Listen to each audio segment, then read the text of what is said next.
You want to shut us down. Big Jim Caulfield's voice didn't rise. It didn't need to. It filled the room like thunder before a storm, slow, inevitable, impossible to ignore. A 6-year-old girl is dying, Sheriff. And you're standing here talking to me about permits. Sheriff Blake Whitmore straightened his collar and smiled the smile of a man who had never once been told no. I'm talking about the law, Mr. Caulfield. And the law says your event is canceled. That was the moment everything changed in Oak Haven, California.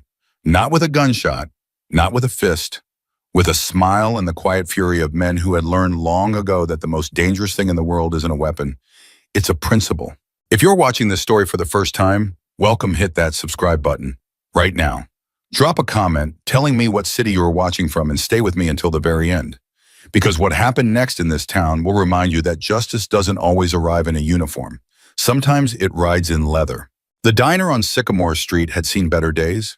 The vinyl booths were cracked along the seams, the overhead fans wobbled with every rotation, and the coffee was strong enough to dissolve doubt, which was exactly why Carol Danvers had worked there for 11 years without complaint. She needed the tips. She needed the hours. And for the past 8 months, more than anything else in the world, she needed a miracle. Lily was 6 years old and weighed 41 pounds. She had her mother's dark eyes and her late father's gap-toothed smile, and she had been diagnosed with a rare autoimmune liver condition called biliary atresia, a disease that had been quietly dismantling her body since before she could read her own name. The specialists in Sacramento had laid out the situation with the kind of clinical detachment that doctors use when they have given the same speech too many times without a targeted immunological treatment procedure, available only through a research program in Seattle. Lily would not see her 7th birthday. The cost was $250,000. Carol had $6,300 in savings, a car with 200,000 miles on it, and a landlord who was already 3 months behind on patients. She didn't tell the regulars at first. She kept refilling coffees and clearing plates and saying, "Have a good one," with the same tired warmth she'd carried for a decade. But grief has a way of leaking through even the tightest composure, and Marisol, the cook, who had worked beside her for 6 years, noticed the way Carol kept her phone face down on the counter, the way she flinched every time it buzzed, the way her hands had started trembling slightly by mid-afternoon. "You sleeping?" Marisol asked one Thursday morning before the breakfast rush. Carol shook her head and poured herself a cup of coffee she wouldn't drink. Lily had a rough night. Marisol didn't push. She never pushed. But she listened and she remembered. And 3 days later, she told her cousin Des about the situation. And Des told his buddy Hector, and Hector was a man who spent his Saturday mornings at the Hells Angels Oak Haven chapter clubhouse on Route 7, tinkering with carburetors and talking about everything and nothing with the kind of men most people cross the street to avoid. That was how Big Jim Caulfield heard about Lily Danvers. James Caulfield had been the chapter president for 14 years. He was 53 years old, built like a man who had once done hard labor and hadn't quite stopped, with gray hair cut short and arms covered in ink that told the story of a life lived without apology. He had buried 2 friends, raised 2 daughters, and served 4 years in the Army before coming back to Oak Haven and finding that the town had changed faster than he'd expected and that the roads at night were quieter when you rode them with brothers who understood. He was not a sentimental man, but he had a daughter named Grace who was 1 year older than Lily, and when Hector told the story over the sound of a ratchet wrench and the distant bark of someone's dog, Jim set the wrench down and didn't pick it back up for a long time. "Who's her mother?" he asked. "Woman named Carol, works at the diner on Sycamore." "She asking for help?" "No," Hector said. "That's the thing. She's not asking anybody for anything. She's just trying to hold it together." Jim looked at the wall. There was a map of California pinned there with red tacks marking every charity ride the chapter had done in the past decade, fundraisers for burn victims, for veterans, for a family in Fresno whose house burned down the week before Christmas. 46 red tacks over 14 years. 46 reasons he could point to when people asked him what the club actually stood for. He didn't say anything dramatic. He didn't make a speech. He just picked up his coffee, took a long drink, and said, "Set up a meeting, all hands." That Tuesday evening, 23 members of the Oak Haven Hells Angels chapter sat around the long table in the back room of the clubhouse and listened as Jim laid out what he knew. He told them about Lily. He told them about the $250,000. He told them about Carol working doubles at the diner while her daughter slept in the room next door, too exhausted most nights to lift a glass of water without help. No one interrupted. That alone said something. When Jim finished, a man named Darnell, road name, Dice 12-year member, former wildland firefighter, leaned back in his chair and said, "So what are we thinking, plate drive auction?" "Bigger," Jim said. "We do a full charity run, Highway 9 to the county fairgrounds. We reach out to every friendly chapter within 300 miles. We get vendors, we get music, we get media coverage. We do this right, and we can raise $250,000 in one day." The room was quiet for a moment. Then a younger member named Trey said, "That's ambitious." "The situation calls for it," Jim said. He looked around the table. All in favor. Every hand went up. The planning began the next morning. Over the following 3 weeks, the Oak Haven chapter operated with a focus and discipline that surprised even their most seasoned members. Jim assigned roles with the efficiency of a man who had once coordinated supply logistics under fire. Dice handled outreach to allied chapters, a quiet giant named Richie Roadblock. Torres managed vendor coordination, and a retired paralegal named Marcus Webb. Books. The chapter's unofficial legal mind handled all the paperwork for the charity permit, the road closure applications, and the liability framework. They were meticulous. Every document filed correctly, every form submitted on time, every phone call logged. Jim had insisted on it from the start. "We do this clean," he told Marcus on the second day of planning. "Every I dotted, every T crossed. I want this so airtight that nobody can find a single angle to push on." Marcus looked up from his laptop. "You expecting trouble?" Jim considered the question.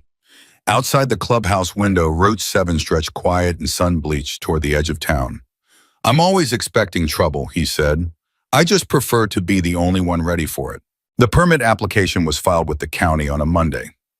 By Wednesday, confirmations had come in from 14 allied chapters across the state riders, from Bakersfield, Modesto, Stockton, Sacramento, even a contingent from the Bay Area who'd heard about the cause through a network of riders that communicated faster than most newsrooms. 340 riders confirmed within the first 10 days. By the end of week 2, the number had climbed past 400. The Angels Run, as they named it, was shaping up to be the largest charity motorcycle event Oak Haven had ever seen. That was when Sheriff Blake Whitmore started paying attention.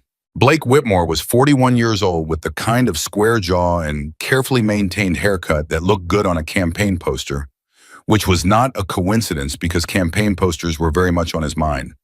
He had been sheriff of Oak Haven County for 3 years, having won the seat on a law and order platform that leaned heavily on a promise to clean up the highways and restore community safety, a campaign slogan that had always been slightly more coded than it appeared. He was ambitious in the particular way of men who believe they deserve more than they have. The state Senate seat being vacated in November represented the next step in a career he had been planning since his second year of law school, and every decision he made now was filtered through the question of how it would play with voters in the greater county district, a district that skewed conservative, older, and deeply suspicious of anything that didn't conform to a certain idea of what respectable looked like. When the flyers for the Angels Run started appearing around town on the bulletin board at the hardware store in the window of the feed shop stapled to the telephone poles along Route 7, Whitmore pulled one down himself and read it twice in the front seat of his cruiser. He made a phone call that afternoon to his chief deputy, a heavy-set man named Garland Pruitt, who had been with the department for 18 years and who understood, without being told, which direction the wind was blowing. "Tell me about this motorcycle thing," Whitmore said. Garland told him. The charity run, the little girl, the 400 riders, the confirmed permits. There was a silence on the line. Then Whitmore said, "I want options." "Options for what, Sheriff?" Another silence. "Options for addressing public safety concerns." Garland was quiet for a moment.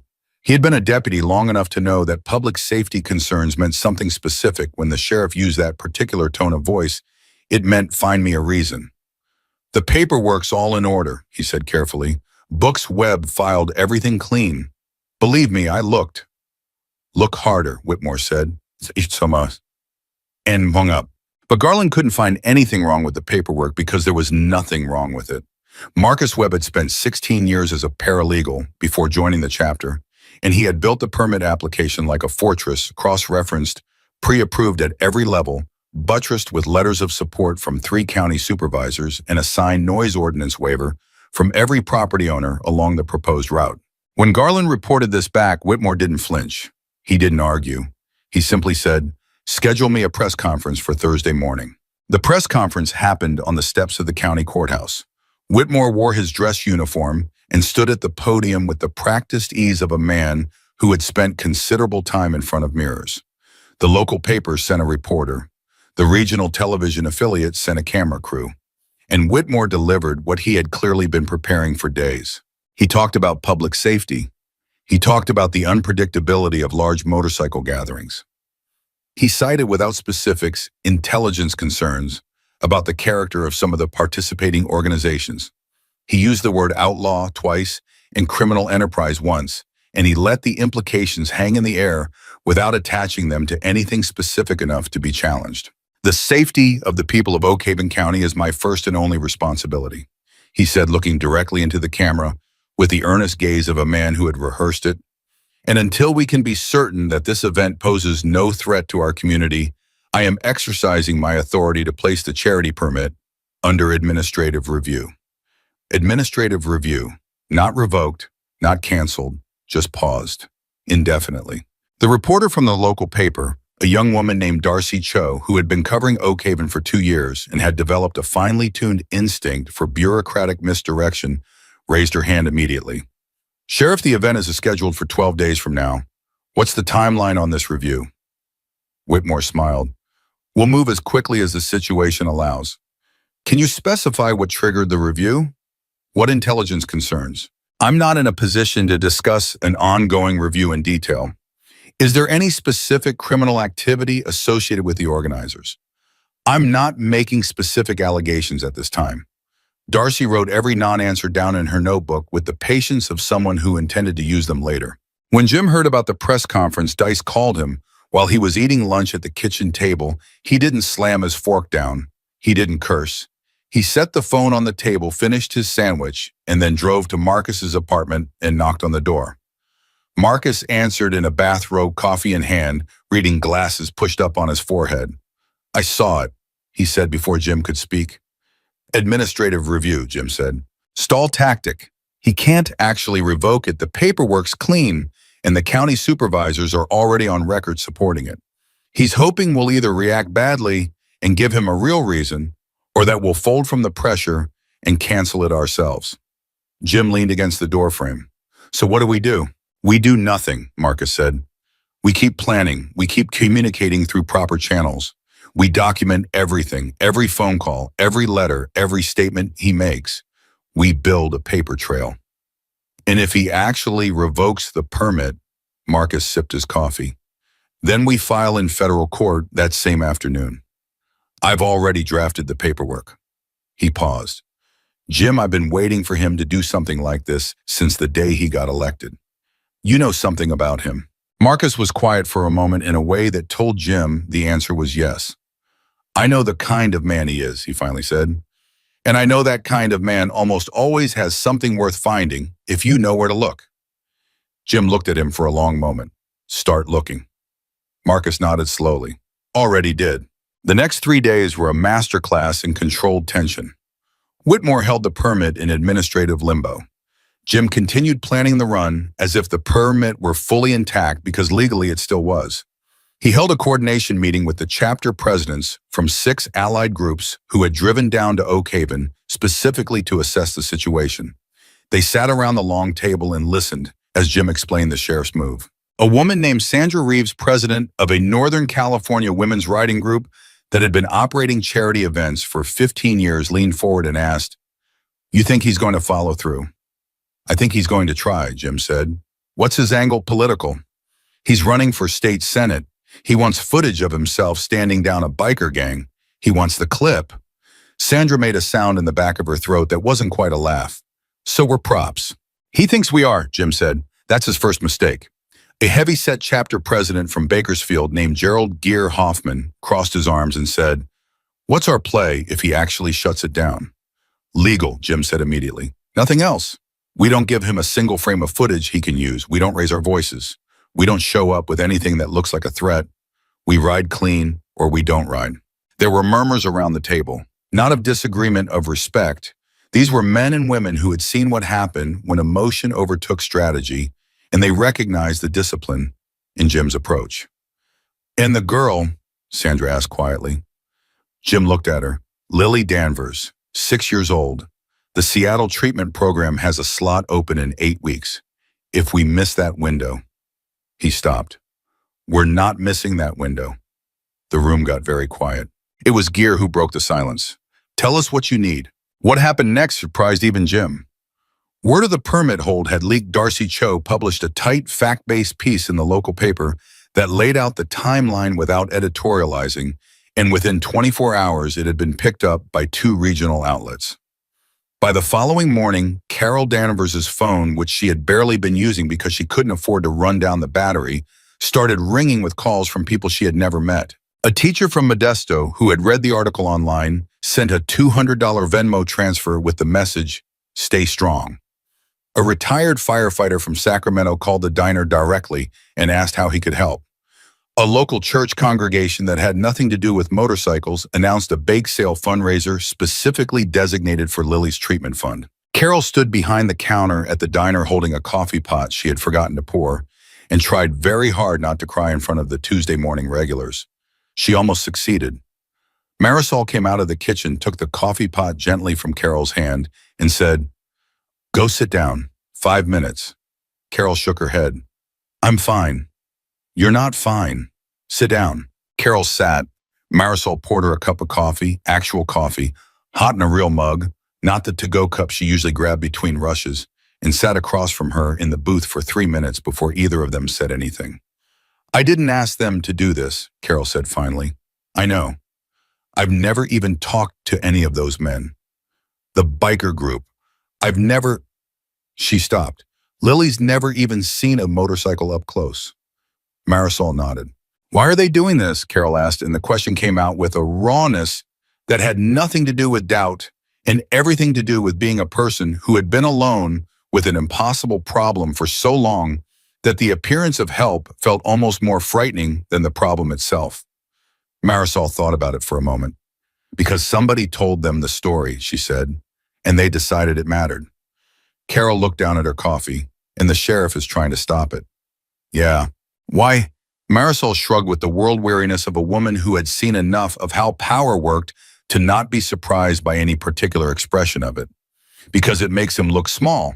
Men like that can't stand looking small." At the county courthouse 7 blocks away, Sheriff Blake Whitmore was on the phone with his campaign consultant, a sharp-voiced man from Sacramento named Paul Renner, who specialized in helping ambitious local politicians navigate the gap between who they were and who they wanted voters to think they were.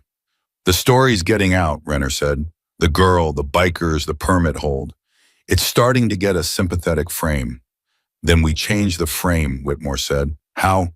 "We escalate." Whitmore leaned back in his chair. "If I back down now, I look weak.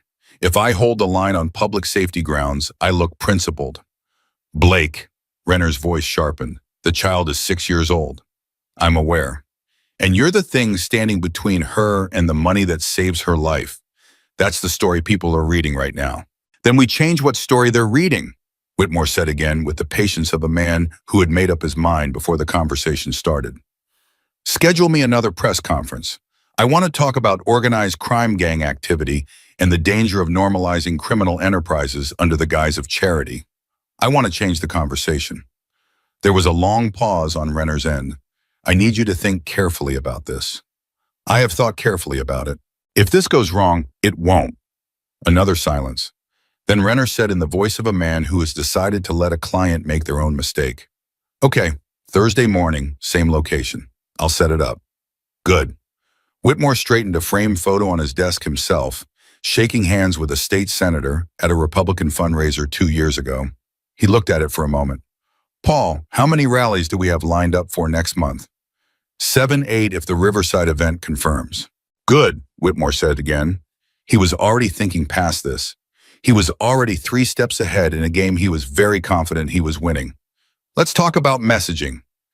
He did not know, could not have known that 14 miles away in the mall back office of an apartment on Fuller Street, Marcus Webb was sitting at his desk, with 3 separate laptop windows open, a yellow legal pad covered in handwritten notes beside him, and a look on his face that Marcus Webb very rarely wore. The look of a man who has found exactly what he was looking for. Marcus had spent 16 years as a paralegal before joining the chapter. In those 16 years, he had developed a particular skill, the skill of following money through the bureaucratic and legal channels where it liked to hide through LLCs and shell companies, through asset forfeiture records and county budget. Filings through the kind of financial paperwork that most people's eyes slid right over because it was aggressively boring by design. It had taken him 4 days to find the first thread. A seized asset, a commercial property on Route 12 that had been confiscated during a drug investigation 3 years ago that had never appeared in the county's public asset registry. It had instead transferred through a chain of 3 LLCs to a property management company registered in Nevada under a name Marcus didn't recognize at first.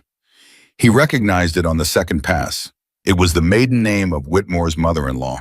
Marcus sat very still for a long moment. Then he opened a new document and started typing. He didn't call Jim that night. He needed more. One thread wasn't enough, not enough to take to anyone, not enough to use, not enough to be certain. He needed the pattern, not just the anomaly. He kept digging. By Thursday morning, the morning of Whitmore's second press conference, Marcus had been awake for 31 hours and had assembled the outlines of something considerably larger than a single missing property. There were 6 seized assets he couldn't account for. There were 2 campaign finance filings that didn't add up when cross-referenced against the public donation records. There was a county contractor who had received 3 consecutive no-bid contracts in the past 2 years, and whose principal investor was a man with known connections to one of Whitmore's major donors. It was not by itself a complete picture, but it was enough to know that a complete picture existed and that it was very ugly. He called Jim at 6:30 in the morning. Jim answered on the second ring. "Tell me." "Not on the phone," Marcus said. "Come to my place." Jim was there in 20 minutes. He sat across from Marcus at the kitchen table and listened without interrupting as Marcus walked him through what he'd found: the properties, the LLCs, the contracts, the campaign finance discrepancies. Marcus talked for 22 minutes without stopping. When he finished, Jim was quiet. "Is it solid?" Jim asked. "The outline is solid. The full picture needs a forensic accountant and probably a federal database search. But what I've found is enough to know we're not looking at minor irregularities, Jim. We're looking at a systematic pattern of using law enforcement authority, specifically asset forfeiture, to enrich a private network of people connected to Whitmore." Jim looked at the legal pad on the table. "How long has this been going on?" "Based on what I can document, at least 2 years, possibly longer." "Before he was running for Senate?" "Yes." Jim leaned back in his chair. He was quiet for a long moment. Outside the kitchen window, the morning was bright and still. "He's been doing this the whole time," he said. It wasn't a question. "It looks that way. And he pulls our permit to protect his image." Jim's voice didn't rise.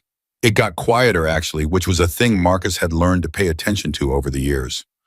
"While a 6-year-old girl is running out of time." Marcus said nothing. "What do we do with this?" Jim asked. "That depends on what you want," Marcus said carefully. "If you want to use it as leverage to get the permit back, that's one path. But it's a dangerous path. It's closer to blackmail than we want to be."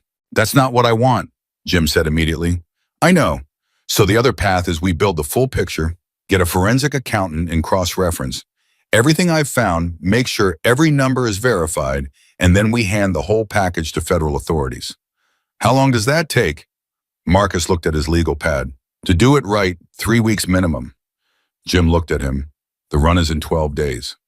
"I know. And if he revokes the permit before then we fight it in court, and we win because the paperwork is clean, and the revocation would be arbitrary. But that takes time we don't have." They sat with that for a moment.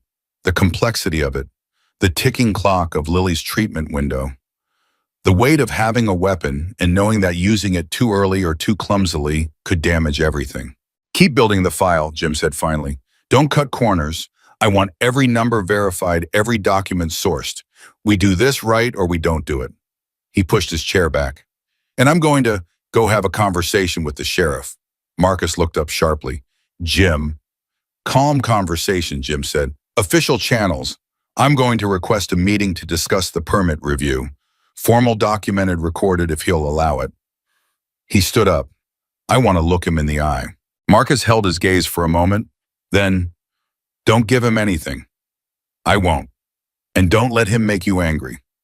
Jim looked at him with an expression that was almost but not quite a smile. Has that ever worked on me? The meeting was scheduled for Friday afternoon.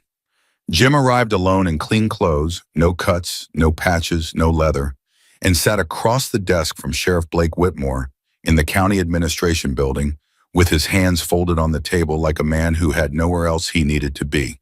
Whitmore had brought Garland Pruitt with him, which told Jim something. Men who were confident didn't bring witnesses to meetings like this. Men who were nervous did. Mr. Caulfield, Whitmore said, settling into his chair with the practiced ease of a man performing confidence. I appreciate you coming in. Of course, Jim said. I'm sure you understand that my office has genuine public safety concerns about an event of this scale. With respect, Sheriff, Jim said pleasantly. I've read the relevant statutes. An administrative review of a properly filed permit and requires documented cause. Our legal counsel would like to understand what specific cause has been documented. Whitmore's expression didn't change, but something behind his eyes shifted almost imperceptibly. The review is ongoing. I understand. I'm asking about the basis for the review. Public safety is a broad mandate, Mr. Caulfield. It is, Jim. Agreed. It's also a specific legal standard. Broad mandates don't satisfy that standard. Garland shifted in his chair. Whitmore laced his fingers together. We have intelligence suggesting that some of the participating organizations present a security risk. I'd like to see that intelligence in writing, Jim said. Specifically, the threat assessments attached to each organization. Our legal team will want to respond to any specific concerns. Another pause. That's not something I'm able to share at this stage. Jim nodded slowly as if this were a reasonable answer he was carefully considering. Sheriff, he said, there is a 6-year-old girl in this county who needs $250,000 for a medical procedure that will save her life. We have 400 riders committed to raising that money through a legal, permitted, peaceful event.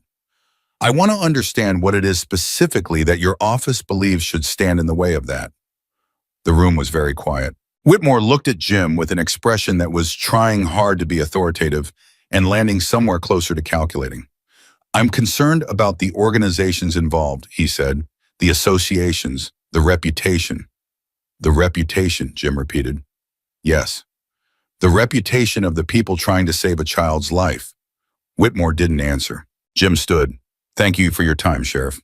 He picked up his jacket from the back of the chair. We'll continue planning the event in good faith. If your office decides to issue a formal revocation, we'll respond through appropriate legal channels. He looked at Whitmore for one long moment. I hope that doesn't become necessary, for everyone's sake. He walked out of the office without looking back. In the parking lot, he sat in his truck for a moment and let the quiet settle around him. Then he called Marcus. How are we on the file? He asked. I found 2 more accounts, Marcus said. I think I need to bring in someone with federal database access. Jim thought for a moment. You know anyone at the FBI field office? I know someone who knows someone. It's not a direct line. Make the call, Jim said. And Marcus. He paused. Move faster. That evening, Jim drove to the diner on Sycamore Street for the first time. He went alone late in the afternoon before the dinner rush and sat at the counter and ordered a coffee and a slice of pie he didn't particularly want. Carol recognized him almost immediately. His picture had been in the paper, and there was something about the way he occupied a space that made him hard to mistake for anyone else. She came to refill his coffee after a few minutes and said without preamble, You're the one organizing the run. Yes, ma'am. She looked at him for a moment.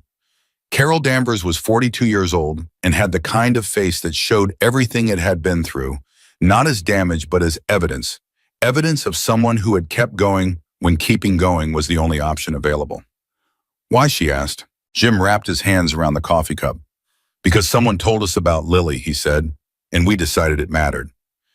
Carol blinked, looked down, looked back up. The sheriff's trying to stop you. He's trying. He might succeed. He might, Jim said, but we're not planning around that possibility. Carol was quiet for a moment. She asked me this morning, she said. Lily asked me if the motorcycle men were really going to help. Her voice stayed steady, which cost her something visible.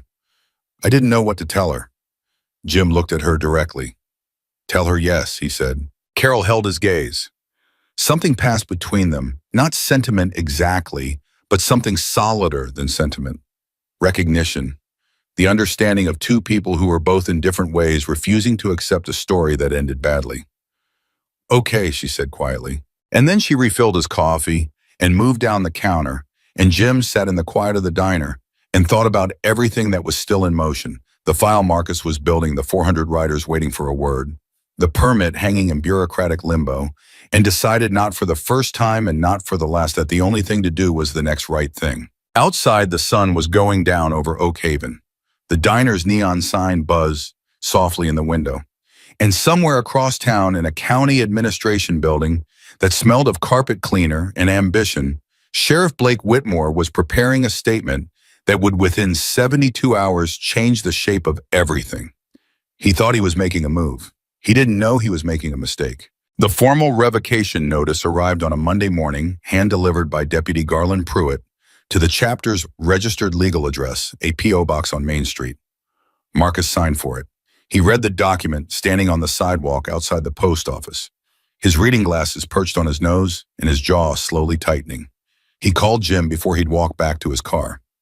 He did it, Marcus said. Jim was silent for 3 seconds. How does it read? Vague. Public safety and community welfare concerns. No specifics, no documented threat assessment. A pause. He wrote it himself. The language is too clean to be a lawyer's draft, but the legal citations are wrong. He cited the wrong subsection of the county ordinance. Meaning he's overreached, meaning the revocation is probably invalid on its face. Another pause. Meaning we can file in federal court today. File it, Jim said. File it this afternoon. Already printing the paperwork, Marcus said.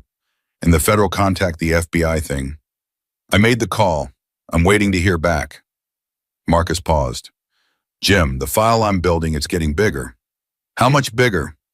The silence that followed that question lasted long enough that Jim knew the answer before Marcus gave it. Bigger than one sheriff, Marcus said. I think this goes up. Jim stood with that for a moment. The morning light came through his kitchen window at a sharp angle. His coffee was going cold on the counter. 400 riders were waiting for a decision he hadn't made yet. Keep going, he said. Keep building it. He hung up and looked at his cold coffee for a moment. Then he picked it up, drank it anyway, and started making calls. Marcus Webb filed a federal injunction at 2:17 in the afternoon on a Monday, and by 3 o'clock, the story had already broken on the regional newswire in a way that no one, not Marcus, not Jim, and certainly not Sheriff Blake Whitmore, had fully anticipated. It wasn't the filing itself that lit the match. It was the attached exhibit. Marcus, with the particular precision of a man who had spent 16 years learning exactly what could and could not be made part of a public legal record, had included in the injunction filing a 3-paragraph summary of the permit revocation's legal deficiencies, and within that summary, almost as a footnote, a single sentence noting that the petitioners had reason to believe the revocation was motivated by factors unrelated to legitimate public safety concerns, and that documentation supporting this belief was being prepared for submission to the appropriate federal oversight authority. One sentence. ends. 29 words. Darcy Cho at the local paper found it in the public filing database at 3:15. She called Marcus's phone at 3:20. He let it go to voicemail. She called the chapter's main line at 3:25.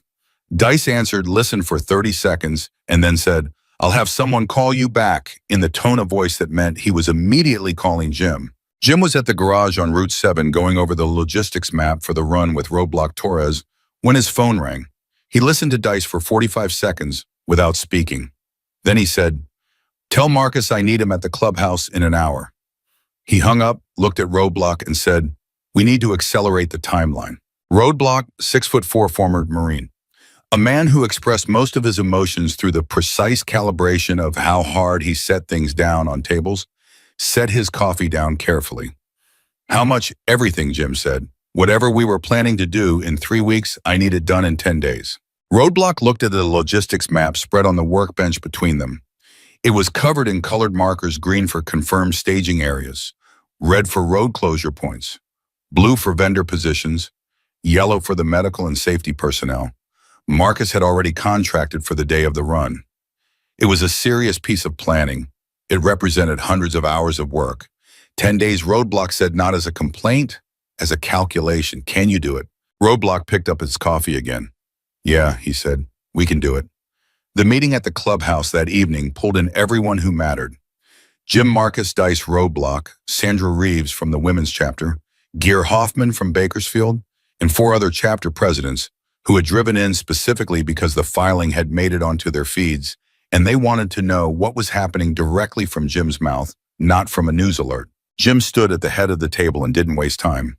The injunction is filed, he said. The federal court will likely issue a temporary restraining order within 48 to 72 hours. Marcus's assessment is that the revocation is legally indefensible on its face. That means we probably get the permit back, but probably isn't certainly and certainly isn't now, and we have 10 days. What does Whitmore do next? Sandra asked. He escalates, Jim said flatly. That's who he is. We handed him a federal filing and a news story that frames him as a man obstructing a charity run for a dying child. His choices are to back down, which he won't, or to go harder. He looked around the table. So we should expect him to go harder. Harder how? Gear asked. Marcus answered that one. He controls the sheriff's department. That means he controls law enforcement visibility in this county for the next 10 days. He could make life difficult for our members, traffic stops, harassment, inspections of the clubhouse. He could use the local media to keep pushing the public safety narrative. Marcus paused. He could try to manufacture an incident. The room got very quiet. Manufacture, Sandra repeated. Provoke a response that gives him a real reason to shut us down, Marcus said. That's the play if he's smart and desperate, and I think he's both. Jim looked at every face at the table, which means every one of our people needs to hear this directly and clearly. We do not react to anything. No confrontations, no arguments, no incidents.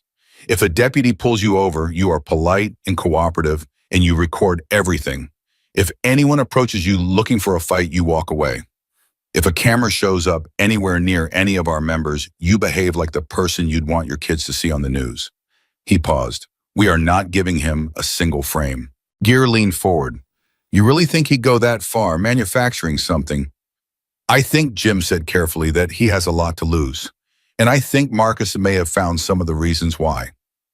All eyes went to Marcus. Marcus had been quiet through most of the meeting, which was not unusual, but tonight there was a particular quality to his silence, the quality of a man carrying something heavy and being very careful about how he set it down. He opened the manila folder in front of him and slid a single sheet of paper toward the center of the table. I want to be clear about what I'm about to say, Marcus began. None of this is confirmed. None of it has been verified by anyone other than me, and none of it leaves this room. He told them what he'd found, the seized assets, the shell companies, the Nevada LLC with the mother-in-law's maiden name, the no-bid contracts, the campaign finance numbers that didn't line up.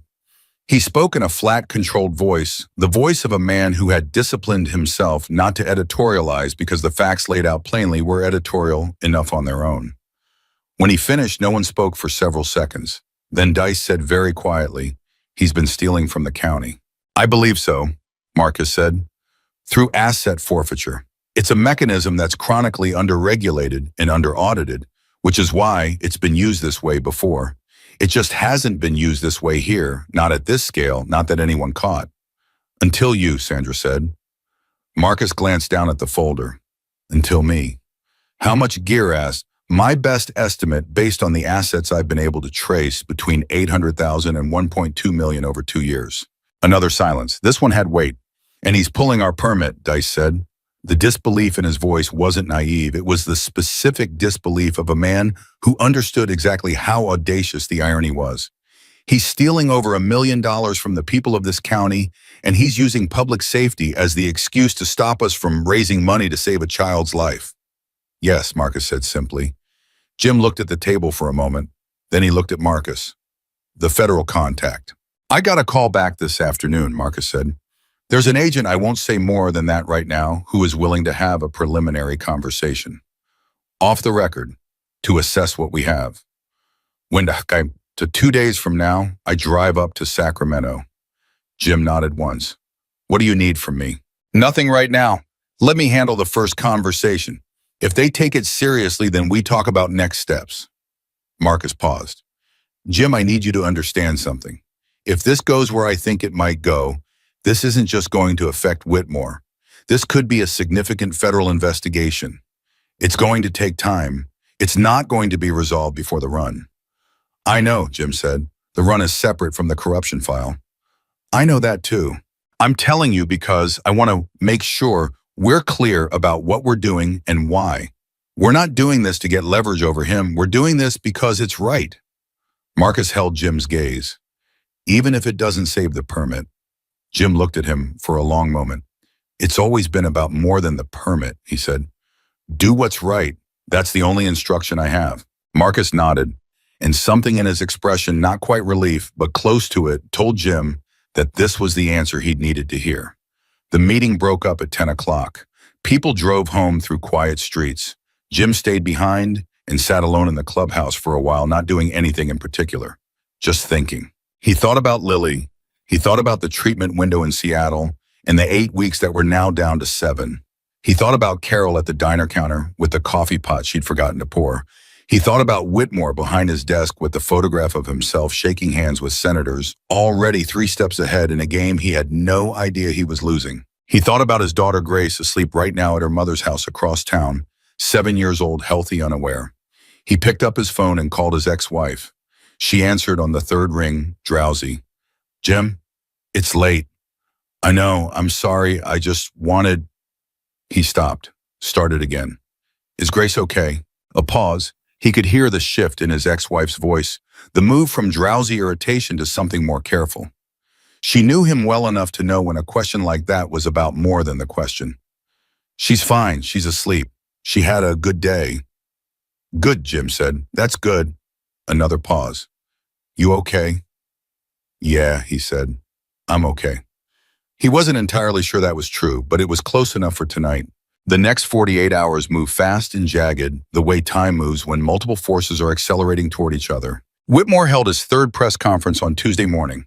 This one was different from the previous 2 sharper, more aggressive stripped of the careful bureaucratic language he'd used before.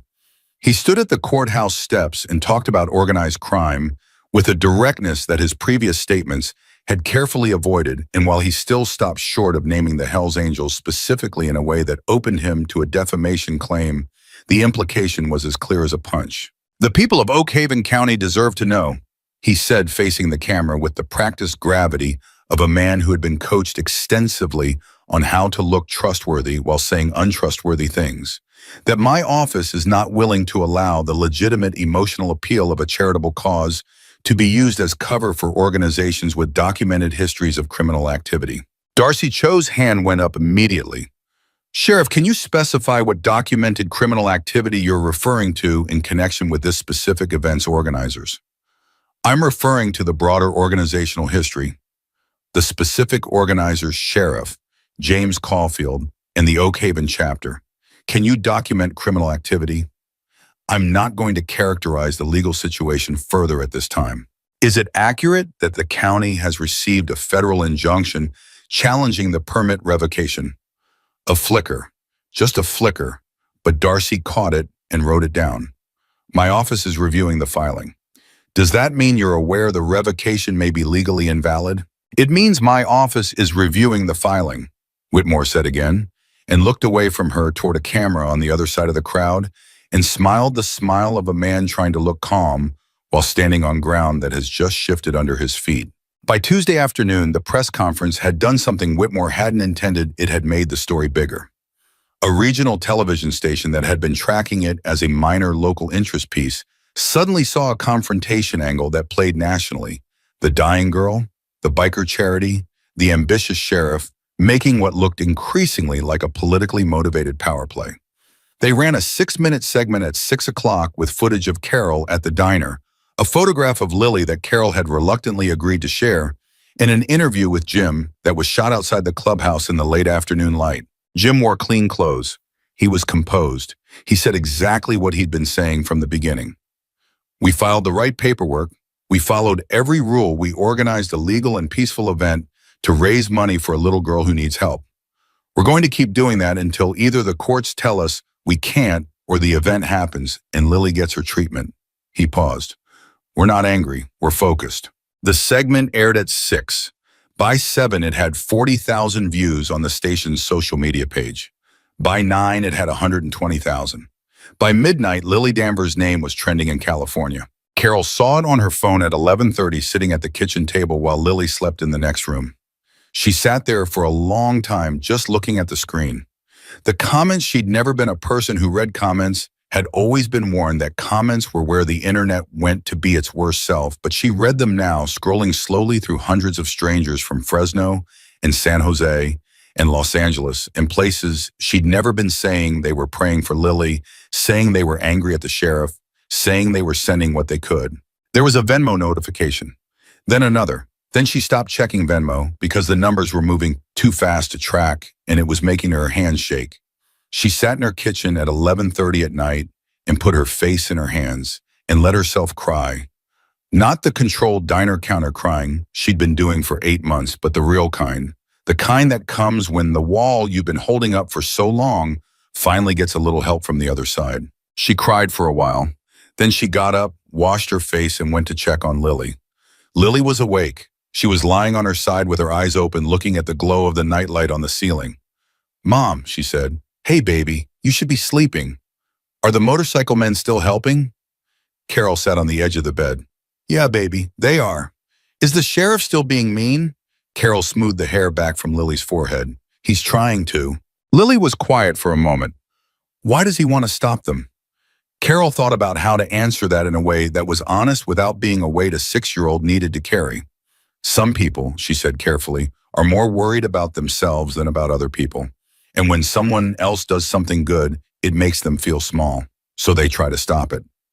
Lily considered this with the gravity that children apply to large ideas. "That's not very nice." "No," Carol agreed. "It stung." "It's not." "Is he going to win?" Carol looked at her daughter, her 41-pound, dark-eyed, gap-toothed daughter, who asked questions like that with a matter-of-fact steadiness that broke her heart and remade it every single day. "No," she said, "he's not." Lily looked at her for a moment. Then she closed her eyes and said, "Okay," in the voice of someone who has decided to trust the answer and let sleep take over. Carol sat there until she was sure Lily was asleep. Then she went back to the kitchen table and texted Jim Caulfield's number. He had given it to her at the diner, written on a paper napkin, an act of such unceremonious practicality that it had struck her as more reassuring than any formal gesture could have been. "If you need anything." And typed, "Thank you, whatever happens." "Thank you." His response came 4 minutes later, which told her he was still awake. It said, "She's going to be okay." 3 words, no embellishment, no promise he couldn't keep wrapped up in language designed to soften the stakes. She read it twice and then put the phone face down on the table and sat quietly in the kitchen until it was time to get ready for the morning shift. The federal court issued the temporary restraining order Wednesday afternoon at 4:17.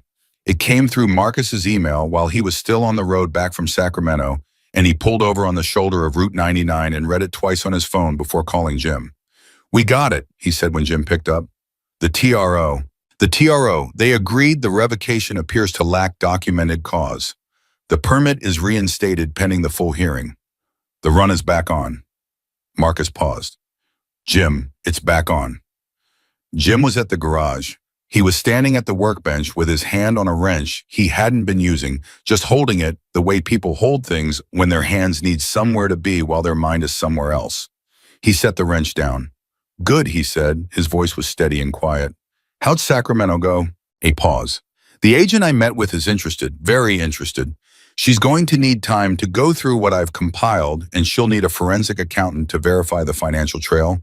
But," another pause, longer this time, "she told me off the record that the pattern I described is consistent with something they've had preliminary indicators on for over a year." Jim was very still. "They already had indicators. Preliminary, nothing they could move on. But what I've built," she said, "it fills in gaps." The weight of that settled in the space between them on the phone line. Not triumph, something more serious than triumph. The recognition that what Marcus had stumbled into while looking for a way to save a charity permit was something considerably larger and older than Blake Whitmore's ambitions. Does she know how far it goes? Jim asked. She's not going to tell me that, Marcus said. But she didn't tell me to stop. Jim looked at the garage wall, the map with the red tacks, 46. Keep cooperating with whatever they need, he said. However long it takes. This isn't about us anymore. It never was, Marcus said. No, Jim agreed, it wasn't. He called Dice next and told him the run was back on. Dice made a sound on the phone that was somewhere between a laugh and an exhale and said, I'll start making calls. He called Roadblock and told him to finalize the logistics. He called Sandra and Gear and the other chapter presidents, and each call was brief and direct because there was no time for anything else. Then he drove to the diner on Sycamore Street. Carol was on the tail end of her shift, wiping down the counter with the mechanical efficiency of someone who has done the same motion 10,000 times. She looked up when Jim came through the door, and something in his face told her before he said anything. The permit's back, he said. She stopped wiping. Her hand just stopped. The federal court reinstated it, he said. The run is happening. Carol put both hands flat on the counter and looked at them for a moment. Marisol appeared in the kitchen window and looked at Jim, then at Carol, and read the room with the accuracy of someone who had been paying close attention for weeks. The run's on, Marisol called through the window. The run's on, Jim confirmed. Marisol made a sound like the world had just righted itself on its axis and disappeared back into the kitchen. Carol looked up at Jim. Her eyes were bright, but she was holding it together, the same particular composure she'd been carrying for months. The composure of a woman who had decided long ago that she would not fall apart because falling apart was a luxury she could not afford. Went to 10 days, Jim said, as planned. And Whitmore, Jim looked at her evenly. He's not finished yet, he said. Don't let anyone tell you it's over. He's going to push back. I just want you to know that whatever he does, we're ready for it. And Lily's going to get to Seattle. Carol held his gaze. How do you know? Because I've been watching people underestimate determined men and women my entire life, Jim said. And I've learned that's always the losing side. She looked at him for a moment longer. Then she nodded once with the solemnity of someone accepting a promise they intend to hold you to. More coffee, she asked. Please, he said. She poured it. They didn't say much else. They didn't need to. Whitmore got the news about the TRO from Garland at 4:45 in his office while he was on a call with Paul Renner reviewing talking points for an upcoming campaign event. He put Renner on hold without a word and listened to Garland read the relevant section of the federal court's order in a flat, careful voice. Then he sat quietly for 3 seconds. Get me the county attorney, he said. I've already called. She says the order is solid. She doesn't think we win at the full hearing. Get me someone who thinks differently. Blake, Garland stopped. Garland very rarely used his first name, and when he did, it meant something. I need to say something to you. Say it. Another pause, the pause of a man choosing his words with the care of someone who knows they will not get to unsay them. I've been with this department for 18 years. I've worked under 3 sheriffs, and I've never, he stopped again. What we're doing here, the press conference, the permit thing, I need to understand what the actual goal is, because it looks to me like we're spending a lot of institutional credibility to stop a charity event. And that's, he exhaled, that doesn't sit right with me. The silence that followed was the kind that has texture. Whitmore let it stretch. Are you questioning my judgment, Garland? I'm asking you to explain it to me, Garland said, because I want to be on the right side of this. You're on my side, Whitmore said. That is the right side. Garland was quiet for a moment. Then, the girl's name is on the news now, Lily. She's 6 years old and she weighs 41 pounds, and there's a picture of her on every feed I look at. He paused. I have grandkids, Blake. Whitmore said nothing. I just want to understand, Garland said more quietly. What is this actually about? Another long silence. Then Whitmore said, it's about control. It's about who this county respects and who it doesn't. It's about making sure that when I run for state senate, the people who vote in this county associate me with law and order, not with the image of Hell's Angels being celebrated as heroes. His voice was flat and honest in a way it almost never was stripped of the performance layer it usually carried. That's what it's about. Garland absorbed that, and the girl will presumably get her money some other way. Garland didn't say anything for a moment. Then, I'll get you the county attorney. His voice had changed, not dramatically, just shifted somehow, like something had settled into place inside him that hadn't been in place before. Good, Whitmore said, and picked Renner back up. What Whitmore didn't know, what he had no way of knowing, was that Garland Pruitt sat at his desk for 11 minutes after hanging up the phone doing nothing. Just sitting, looking at his hands, thinking about his grandkids and a 6-year-old girl who weighed 41 pounds in a career he had spent 18 years building in service of something he was increasingly unable to name. Then he opened his desk drawer, took out a personal cell phone, not his work phone, and made a call. Not to the county attorney, to Darcy Cho. He didn't say much. He just said, "I think you should file a public records request for the asset forfeiture documentation from the past 3 years. All of it, every seizure, every transfer, every registered disposition." A pause. "And I think you should do it today." Darcy was quiet for 3 seconds. "Why?" she asked. "Because I think you'll find it interesting," Garland said, and hung up. He sat there for another minute. Then he straightened his uniform, stood up, and walked back out into the office to do his job, because his job was still his job, and he was still going to do it until the day came when he couldn't anymore. That day was closer than he knew. By Thursday morning, the story had metastasized beyond anything the local ecosystem could contain. National outlets picked it up. A major cable news network ran a 4-minute segment that framed it as a human interest story with a clear villain and a clear emotional center. The sick child, the unlikely heroes, the politically ambitious lawman, and the framing was not inaccurate, which is the most dangerous kind of framing for the person in the unflattering role. Whitmore's press office was fielding calls from 11 different journalists by 9 o'clock. His campaign office called 3 times before 10. Paul Renner, who had been trying to reach him since 7 in the morning, finally got through at 10:15 and said in the voice of a man who has moved past frustration into something colder, "You need to hear me right now. This story has gone national. The coverage is running 9-1 against you.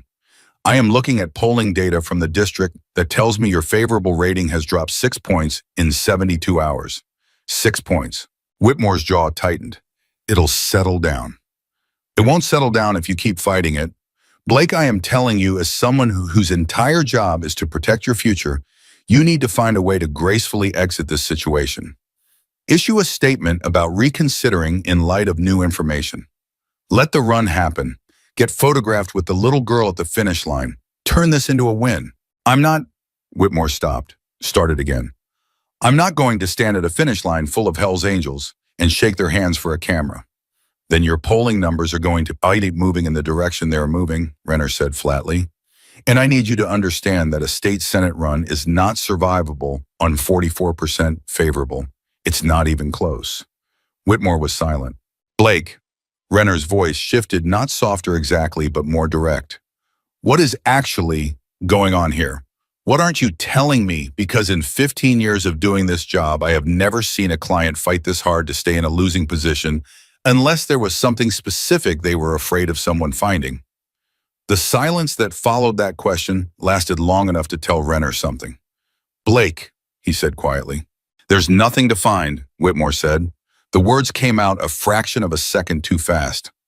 Renner heard it. He had spent 15 years listening to people say things a fraction of a second too fast and learning what it meant. "I need you to be honest with me," he said, "because if there's something I need to know..." "There's nothing," Whitmore said, steadier this time, controlled. Another pause. "Okay," Renner said, in the voice of a man who does not believe okay but has decided not to press further. "Then let the run happen. Issue the statement. I'll draft it." "I'll think about it," Whitmore said. "Don't think too long," Renner said. "Every hour this continues costs you more than you can afford." Whitmore hung up and sat in his chair for a long time looking at the framed photograph on his desk himself, and the senator 2 years ago, the clean handshake of men going places. He looked at it like a man who is trying to remember why he wanted something and finding that the memory has become difficult to access. Then he picked up his direct line to the department's tactical division. What happened next happened fast and without warning on a Friday afternoon, and it would later be described in the federal investigation report, in the news coverage, in the civil suit that followed, as the moment Whitmore stopped making political mistakes and started making legal ones. The SWAT team hit the clubhouse on Route 7 at 2 in the afternoon, 12 officers in tactical gear. A warrant signed that morning by a county judge, a judge who had been appointed during Whitmore's tenure, a detail that would later receive significant attention, citing suspected illegal weapon storage based on an anonymous tip. There were no illegal weapons at the clubhouse. There never had been because Jim had been obsessively careful about exactly that for exactly this reason, because he had known from the beginning that this was the play available to Whitmore if he decided to go all the way. What the SWAT team found was 12 motorcycles in various stages of maintenance, a kitchen with a coffee maker and a half-eaten box of donuts, a pool table, a storage room full of charity-run logistics, materials, wristbands, vendor maps, sound equipment, and Marcus's carefully locked filing cabinet, which they had no warrant to open, and which the lead officer, to his credit, left untouched. They were in and out in 45 minutes. They found nothing. They damaged 3 motorcycles in the search process and broke 2 windows. Jim was not there when it happened.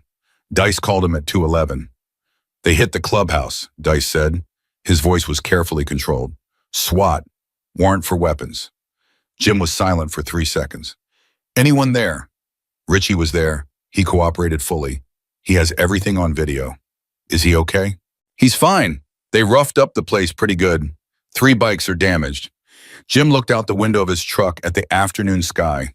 He breathed in through his nose and out through his mouth, which was the thing he did when he needed to close the distance between the reaction rising in his chest and the one he intended to show the world. Okay, he said. Jim, I'm okay, Dice. He breathed again. Call Marcus. Tell him what happened, and tell him I want a complete inventory of any damage with photographs before anyone touches anything. Already done. Good. And Dice, he paused. Tell Richie I'm proud of how he handled it. Dice was quiet for a moment. He's pretty mad. He should be. Tell him to stay mad. Tell him to stay disciplined and stay mad, because in 10 days that anger is going to mean something. He hung up and called Marcus. Marcus answered instantly. I know. Dice just told me. Is the filing cabinet okay? They didn't touch it. The warrant didn't cover document storage. Marcus paused. Jim, this is significant. A SWAT raid on a fabricated tip that's not political maneuvering anymore. That's abuse of law enforcement authority. That's something a federal judge is going to care about. Document everything, Jim said. Already started. Another pause. Jim, something else. I got a text this morning from a number I didn't recognize. It said, quote, look at the property transfer records for Route 12 more carefully. The second LLC, there's a name you'll recognize. Unquote. Marcus paused. I looked. And the second LLC in the chain has a registered agent whose name I recognized because he appeared in the campaign finance discrepancies I found earlier. He's a bundler, someone who aggregates political donations, and he's registered as a co-principal on 3 of the no-bid county contracts. Jim was very still. Someone's helping us. Someone's helping us, Marcus confirmed. Someone with access to things I couldn't have found on my own. Who sent the text? I have no idea. The number's a burner. Jim thought about that for a moment. Does it matter? Marcus considered. No, he said. The information either checks out or it doesn't. I'll verify everything independently. Then keep going. Jim paused. And Marcus, when you talk to the federal agent again, tell her about the SWAT raid. First thing, Marcus said. Jim drove back to the clubhouse. The damage was real and visible, and it made something in him contract with a cold-controlled fury. 3 bikes, one of them, Richie's personal, built a machine he'd spent 2 years restoring with bodywork dented and a mirror snapped off. 2 windows boarded with plywood. The kitchen left in disarray. The storage room with charity-run materials scattered across the floor, where officers had clearly gone through it with unnecessary thoroughness. Richie stood in the middle of it with his arms crossed and his jaw set in the specific stillness of a very large man who was exercising extraordinary self-control. Talk to me, Jim said. They had a warrant, Richie said. Weapons, anonymous tip. His voice was flat. There's no weapons here. There hasn't been. You know that. I know. They knew that too. They had to know. Richie looked at him. This was just to break things, just to show they could. Yes, Jim said. So what do we do? Jim looked around the room, at the scattered materials, at the boarded windows, at the 3 damaged bikes, at Richie, who had been with the chapter for 9 years and had never in 9 years given Jim a single reason for concern about his judgment or his character. We clean up, Jim said. We document everything, And then we keep planning the run. Richie looked at him for a long moment. That's it. That's it, Jim said. For now. For now, Richie repeated, and something in the way he said it, not threatening, not impatient, just certain, told Jim that Richie understood. That for now was doing a lot of work in that sentence. That what it meant was there is a later, and in the later, everything that has been done to us will be part of the accounting. They cleaned up. All of them. Jim, Dice, Richie, Roadblock, 4 other members who showed up without being called because they'd seen the news alert. They cleaned up together the way people clean up together, when the cleaning isn't just about the mess, but about refusing to let the mess be the last word. By 6 that evening, the clubhouse was back in order. The boarded windows remained. That was a practical choice, not a symbolic one. The 3 damaged bikes were lined up in the garage, their repairs already budgeted and scheduled. And on the workbench under the map with the 46 red tacks, Marcus's laptop was open and running its screen filled with financial records and property transfers, and the slow, meticulous construction of a case that had already, though none of them knew it, yet attracted the attention of people far beyond Oak Haven County. 7 miles away in the county administration building, Garland Pruitt sat at his desk and looked at his work phone and his personal phone, both on the desk in front of him, and made a decision that had been building for weeks, maybe months, maybe longer. He reached for the personal phone. He scrolled to the number he'd called earlier in the week and dialed it again. Darcy Cho answered on the second ring. "I was wondering when you'd call back." "The public records request," Garland said. "The asset forfeiture documents." "I filed it this afternoon," Darcy said. "Should have a response in." "You're going to get a response that says the records are under administrative review," Garland said. "They'll stall it as long as they legally can." A pause. "How do you know that?" "Because I know how this office operates." He stopped, then more slowly. "There's someone you need to talk to, someone who has already found things you're going to want to know about."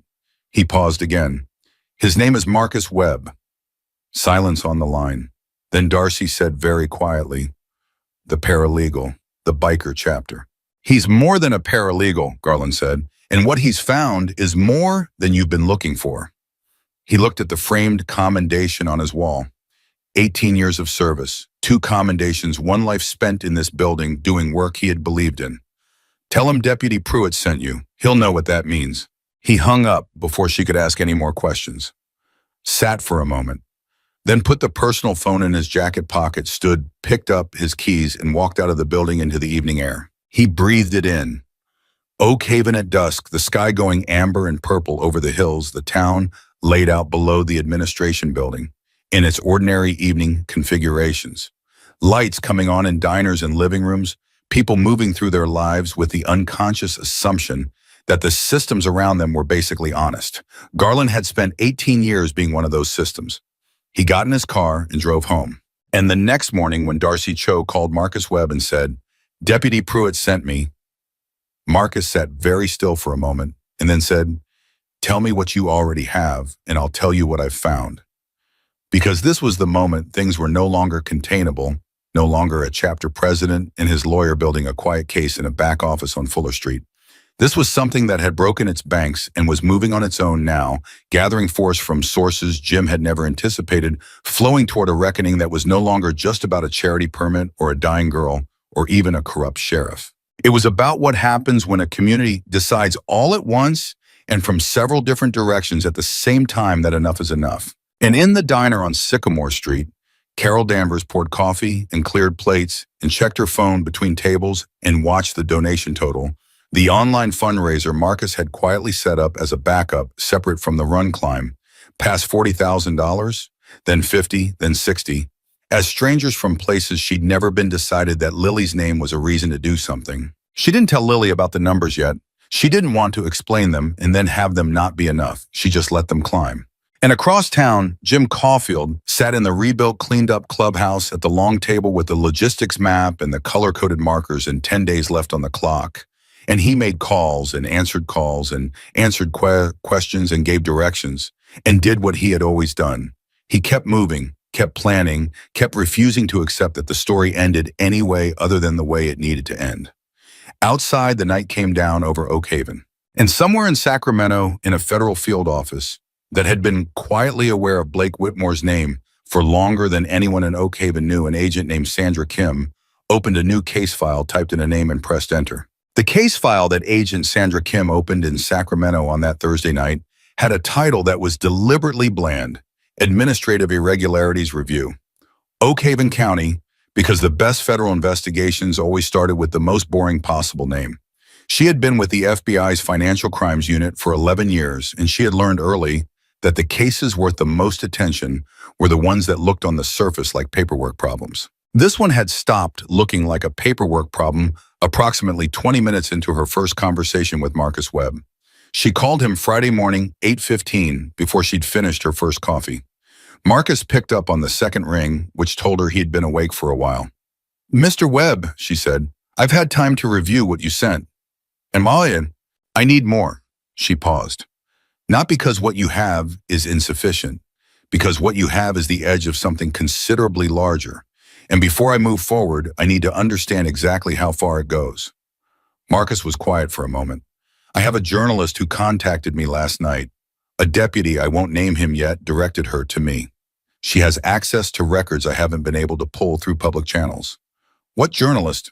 "Darcy Cho, local paper Oak Haven. She's been covering this story from the beginning. She's careful and she's accurate.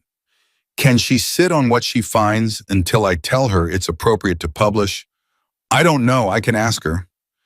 "Ask her today," Kim said, "because if this breaks in the press before we're ready, it becomes much harder to build a case that holds in court. And I want this to hold in court, Mr. Webb. I want it to hold all the way to a conviction." Marcus absorbed that. "You think it goes that far?" "I think it might go considerably further than either of us knows right now," Kim said, "which is why I need you and your journalist contact to exercise patience." "Lily Danvers has a treatment window in Seattle that closes in 7 weeks, Marcus said. The words were flat and factual, not emotional, which somehow made them land harder than if he tried to make them land hard. Kim was quiet for a moment. "I know, I read the story. My daughter is 8. A pause that carried something personal in it, quickly controlled. "The run is in 10 days. Nothing I'm doing will interfere with the run. The investigation timeline is separate. But Whitmore is still sheriff for 10 more days, Marcus said. "Yes," Kim said, "he is. And he's already sent a SWAT team to our clubhouse on a fabricated tip." "I know. That's in the file." She paused. "Mr. Webb, I want to be honest with you. I cannot protect you from what he does in the next 10 days. I can document it, and I will. But the legal process operates on its own schedule." "I understand that," Marcus said. "I've operated within the legal process my entire career." "Then you know the next 10 days are going to require patience." "We've been patient," Marcus said, and there was something in his voice, not anger, not impatience, just the particular wariness of people who have been patient while things were done to them, that Sandra Kim heard clearly and wrote a single word in the margin of her notepad in response. The word was faster. She had protocols. She had procedures. She had a chain of command and a standard timeline for this category of investigation. But she also had 11 years of experience, and 11 years of experience told her that the cases where you moved by the book, while the situation on the ground moved faster than the book could account for, were the cases you look back on later and wished you had done differently. She picked up her direct line and called her supervisor. At the same time, 10 days out from the run, Jim was running on a kind of disciplined momentum that had become its own force. He was moving so constantly, so purposefully, that there was no room inside the motion for the fear that would have been there if he'd stopped. He knew this about himself. He'd learned it in the Army, that movement was its own kind of armor, that the best way to manage what you couldn't control was to control everything you could with absolute precision. The logistics were close to airtight. Roadblock had confirmed every staging area. The vendor lineup was complete: food trucks, merchandise tables, a medical station staffed by 2 volunteer paramedics from a chapter in Stockton. The sound system was set up at the fairgrounds finish area. 411 riders confirmed, with a wait list of 60 more who'd registered after the national news coverage and wanted in even if there wasn't technically room. Jim let 30 of the waitlist riders in. 41 was not a number he was prepared to say no to. He held a final all-riders briefing on Friday evening at the fairgrounds, standing on the flatbed of a pickup truck with 441 people spread across the grass in front of him. He didn't use a microphone. His voice carried. "I'm going to say this once," he said, "and I'm going to say it clearly because every one of you needs to hear it the same way. This event is a charity run. It is not a protest. It is not a demonstration. It is not a confrontation. It is a charity run for a 6-year-old girl named Lily Danvers who needs a medical procedure that costs $250,000, and every dollar we raise on Sunday goes directly to that procedure.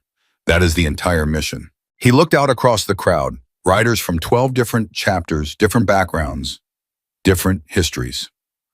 Men and women who had come from 300 miles away because the story had reached them and they had decided to show up. "You will follow every traffic law on that road," he continued. "You will ride in formation in order at legal speeds. If you are stopped by law enforcement for any reason, you will be cooperative, you will be respectful, and you will record everything. You will not argue. You will not raise your voice. You will not give anyone a reason to use the word incident in connection with this run." He paused. "We have been called criminals. We have had our clubhouse raided on a false warrant. We have been publicly accused of things no evidence supports.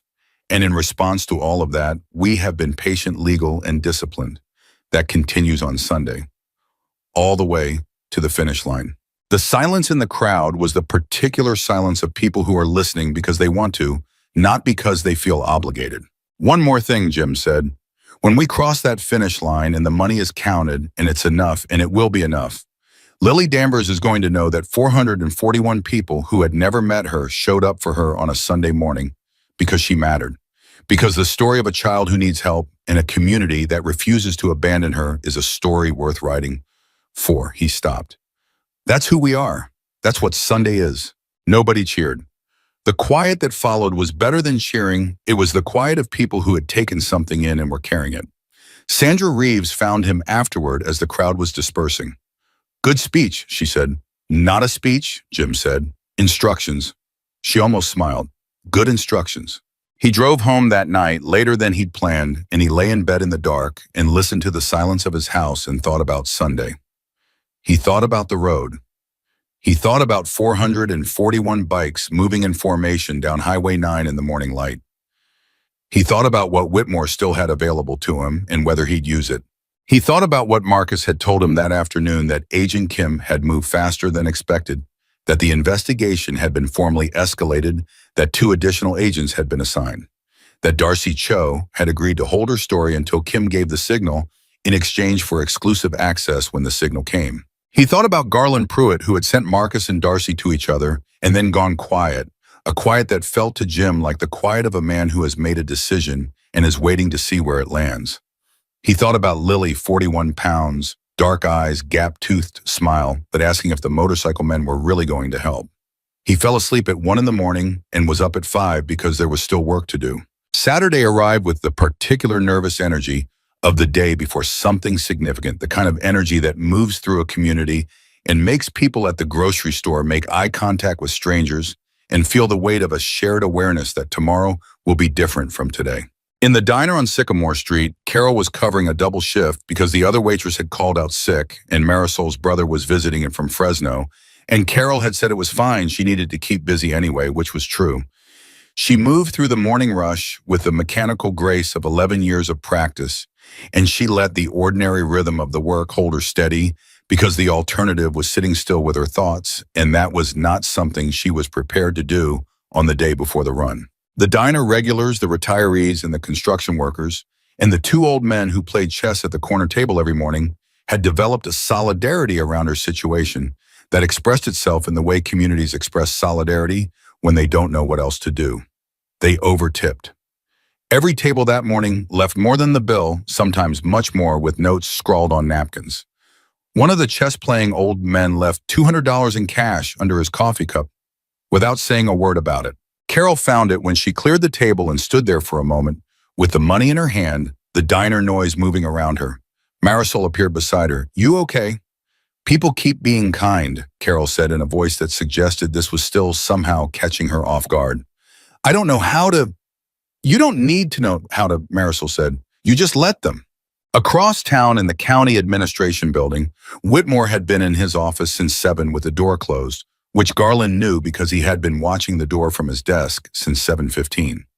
The door stayed closed through the morning briefing, through the shift change, through the call from the county attorney's office that Garland took on Whitmore's behalf because Whitmore hadn't come out to take it himself. At 10:30, the door opened. Whitmore looked like a man who had not slept, which Garland had never seen before. Whitmore had always been meticulous about his appearance, about the performance of competence that good appearance carried. The slight puffiness under his eyes, the tie not quite centered, the hair slightly less controlled than usual, these were tells that Garland cataloged without expression. "I need you to do something for me," Whitmore said. "What is it?" Whitmore looked at him for a moment.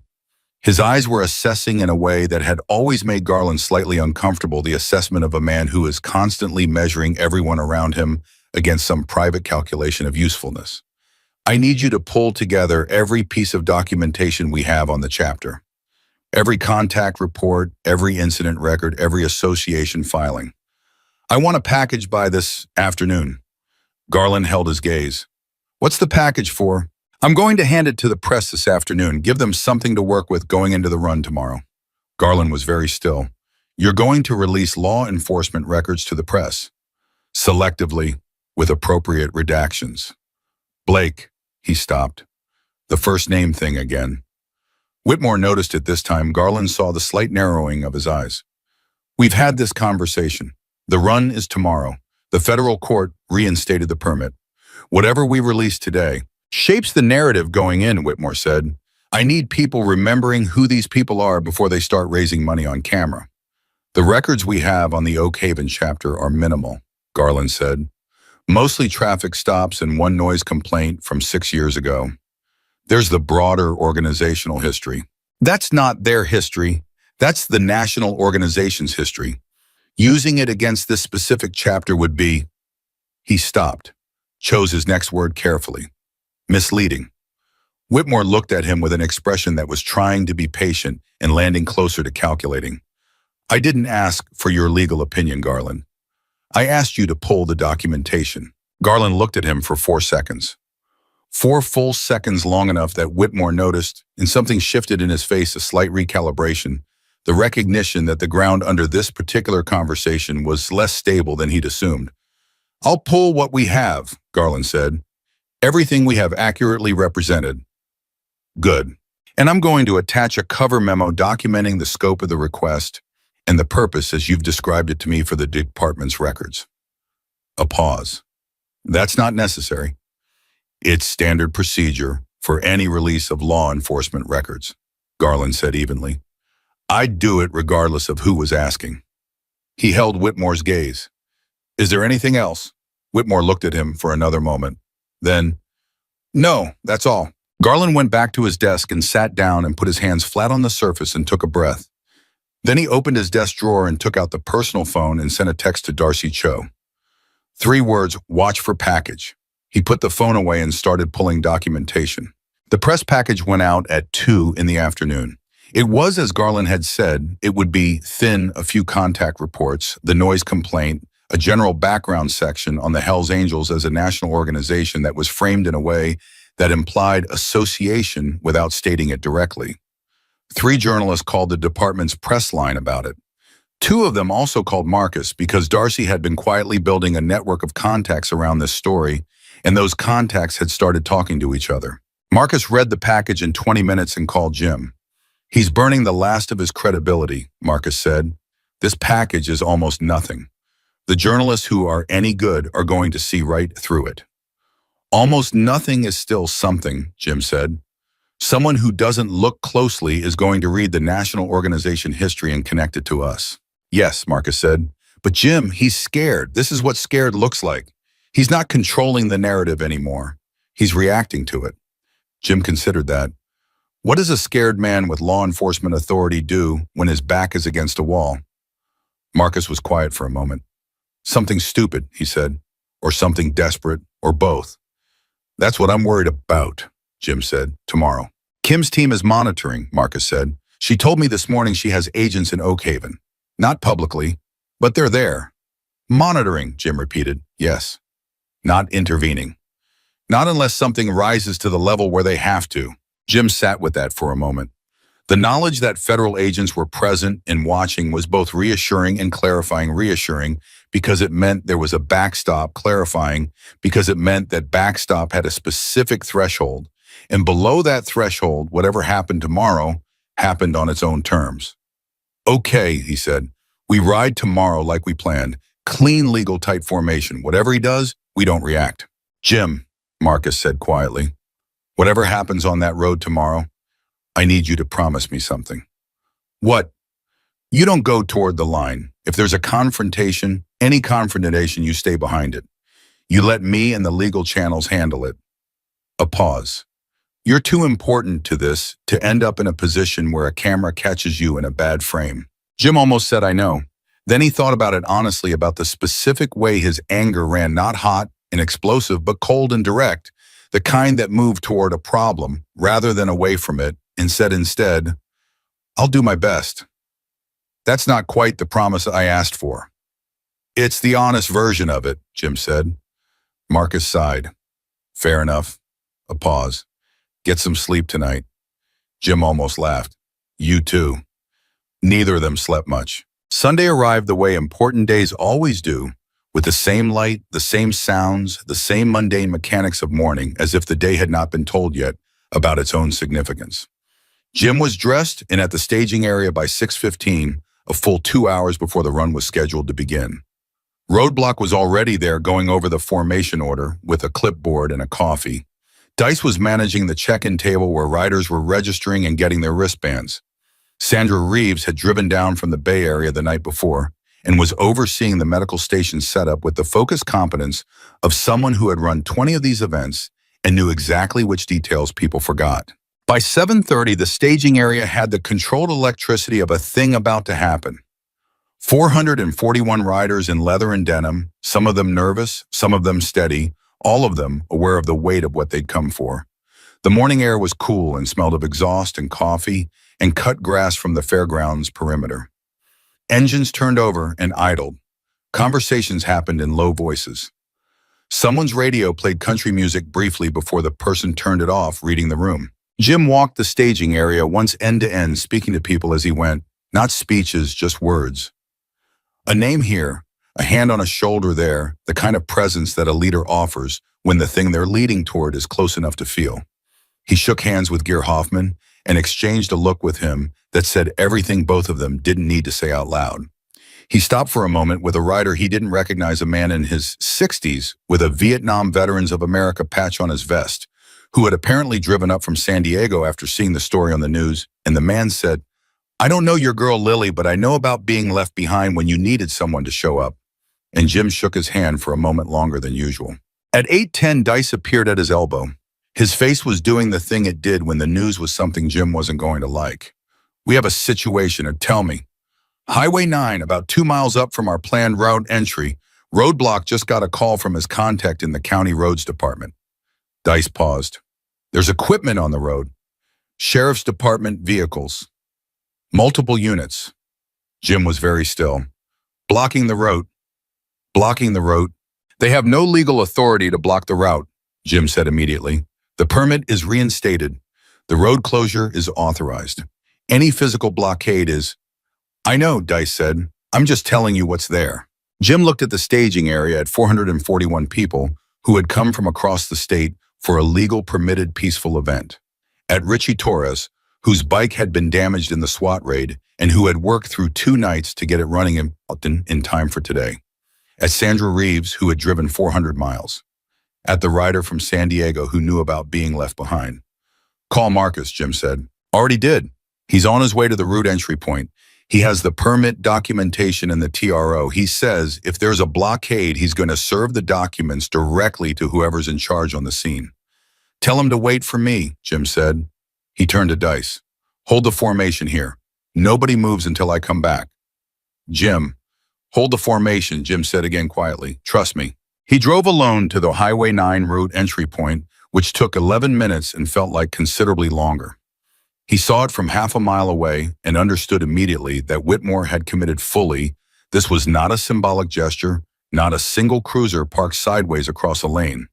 There were 4 Sheriff's Department vehicles blocking both lanes of the Highway 2 County Road, maintenance trucks positioned behind them, and 4 officers in full gear standing at the line.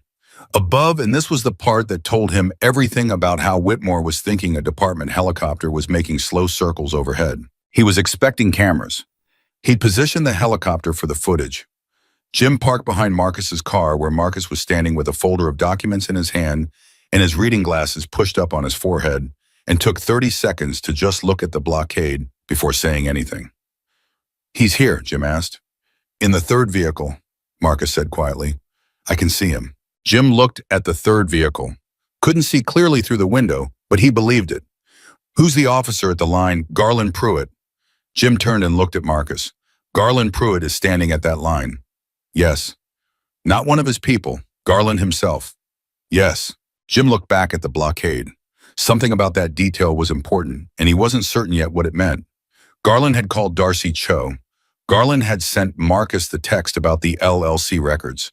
Garland had been a deputy for 18 years, and now Garland was standing at the line that his sheriff had put up.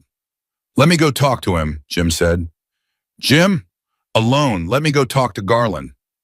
Marcus looked at him for a moment. "Then don't give him anything he can use." "I won't." Jim paused. "And Marcus, whatever happens in the next 20 minutes, document every second of it." He walked toward the line. He walked steadily and without hurry, hands visible, nothing in them. The same way he'd been trained decades ago to approach a situation where the weapons were assumed. The 4 officers watched him come. He didn't look at the 3 he didn't know. He looked at Garland. Garland looked older than the last time Jim had seen him up close. There was something around his eyes, not exhaustion exactly, but the particular look of a man who has been carrying something for a while and is near the end of what he can carry. "Deputy Pruitt," Jim said, stopping a few feet from the line. "Mr. Caulfield," Garland said. They looked at each other for a moment. "You know what's in the folder Marcus is holding?" Jim said. It wasn't a question. "I know what's in it," Garland said. "Then you know this blockade isn't legal." "I know the permit was reinstated by federal court order," Garland said. "Yes." "So we both know what this is," Jim said, "and we both know what happens if it continues." Garland held his gaze. His face was doing something complicated. The face of a man who has arrived at a place he knew was coming and is not surprised to be here, only surprised by how it feels to actually be standing in it. "What do you want me to do?" Garland asked quietly. The question was not rhetorical. It was genuine, with the weight of someone asking not for instructions, but for permission to do what they had already decided. Jim looked at him. "I want you to do what's right," he said. "I think you already know what that is." The door of the 3rd vehicle opened. Whitmore came out with the bearing of a man who had choreographed his own entrance. Straight posture, dress, uniform, the camera-ready gravity of someone who has been preparing this moment for days. He walked to the line without looking at Jim, which was itself a choice. A small performance of dominance, looking at the horizon, looking at the assembled equipment, looking anywhere but the man who had walked up to his barricade unarmed and calm. Then he looked at Jim, and Jim looked at him. The helicopter circled overhead. The cameras 2 local news crews had followed the sheriff's vehicle convoy and set up at the perimeter were rolling. This was the moment Whitmore had designed. The footage he'd wanted, the image that would play on the news. Sheriff stands firm at the line, motorcycle gang on one side, law and order on the other. He had not accounted for the fact that Jim Caulfield was not interested in playing his assigned role. "Mr. Caulfield," Whitmore said. His voice carried the easy authority of a man on his own stage. "I'm going to ask you to turn your people around. The county has determined that the public safety risk associated with this event—" "Sheriff," Jim said. His voice was quiet, conversational. The kind of voice that carries in silence because it doesn't need volume. "I have a federal court order in the hands of my legal representative reinstating our permit. I have documentation of every step of this process. And I have 441 riders waiting 2 miles back on a road they have the legal right to use." He paused. "I'm asking you officially and on record to remove this blockade so they can exercise that right." Whitmore's jaw tightened almost imperceptibly. "I'm exercising my authority." "You don't have the authority," Jim said simply. "The federal court has already ruled on that. Whatever you do in the next 5 minutes is going to be in direct violation of a federal court order, which means it's not a local law enforcement matter anymore." He let that settle. "I think you know that." The cameras were rolling. The helicopter circled. Garland Pruitt was standing very still at the line, not looking at either of them. looking at something in the middle distance that might have been nothing, or might have been the last 18 years of his career played out in front of him like a movie he'd already seen. Whitmore took 2 steps toward Jim, reducing the distance between them to something more intimate, something that on camera would read as dominance but in person felt more like a man trying to figure out his next line and not finding it quickly enough. "You want to play this game?" Whitmore said lower now, not for the cameras. "You think you've got something on me? You think your little paralegal found something that's going to—" "I don't think anything," Jim said equally low. "I know, and so do the people I've been talking to in Sacramento." Whitmore went very still. "Remove the barricade, Sheriff," Jim said. "Let them ride. That's all this needs to be." "Or," Whitmore said, and the word came out smaller than he'd intended. "Or the sealed envelope Marcus is carrying gets delivered to the federal agents who are currently parked 2 blocks from here," Jim said. "And your Saturday afternoon becomes considerably more complicated than a blocked highway." He held Whitmore's gaze. "Move the barricade. Let a child's charity run happen. Walk away from this with whatever is left of your reputation intact." He paused. "That's the offer. It doesn't get better." The silence between them lasted 9 seconds. Jim counted. He watched it happen, watched the calculation move across Whitmore's face in real time, stripped of the performance layer for just long enough to be visible. The political calculation, the legal calculation, the personal calculation of a man who had been building something for years and could feel it becoming unsteady under his feet. The weight of the helicopter overhead, the cameras at the perimeter, the 441 people 2 miles back on a road they had the legal right to use. And Garland Pruitt standing at the line not looking at either of them. Whitmore turned. Jim watched him turn, watched him look at the blockade he'd built and the camera crews he'd invited and the helicopter he had ordered overhead for the footage of his moment of triumph. Watched him understand that the footage being taken right now was not the footage he'd designed. He said something to Garland that Jim couldn't hear. Garland nodded once. Then he turned to the 3 officers at the line and said something brief and direct. And the 3 officers looked at each other and then began moving the vehicles. The snowplows trucks rolled backward. The cruisers pulled to the shoulder. Highway 9 opened up in front of Jim like a thing that had always been there and had just been temporarily forgotten. Jim pulled out his phone and called Dice. "Move the formation," he said. "We're clear." Then he walked back to his truck and sat in it for a moment and let his hands rest on the steering wheel and breathed. Just breathed. His phone rang. "Marcus." "I saw it happen from here," Marcus said. "Are you all right?" "Yes," Jim said. "What did you give them?" "Nothing yet," Marcus said. "You were in there before I had a chance." A pause. "What did you say to him?" "The truth," Jim said. "Which part?" "All of it." Jim looked out the windshield at the open highway. "The agents are really there." "Yes," Marcus said. "Kim confirmed it this morning. 2 vehicles plainclothes positioned to observe." "Did they see everything?" "They saw everything." Jim was quiet for a moment. "How fast does this move now?" "Kim called me 12 minutes ago," Marcus said, and his voice had changed the careful flatness of a man reporting something significant while trying not to show how significant it feels. "She said the envelope, when the time comes, should be delivered directly to her, not through the mail. She gave me a direct address." A pause. "Jim, she said the time is going to come sooner than we expected." The first bike came over the rise a quarter-mile back, Dice riding point. The formation spreading out behind him across the road like a river finding its course.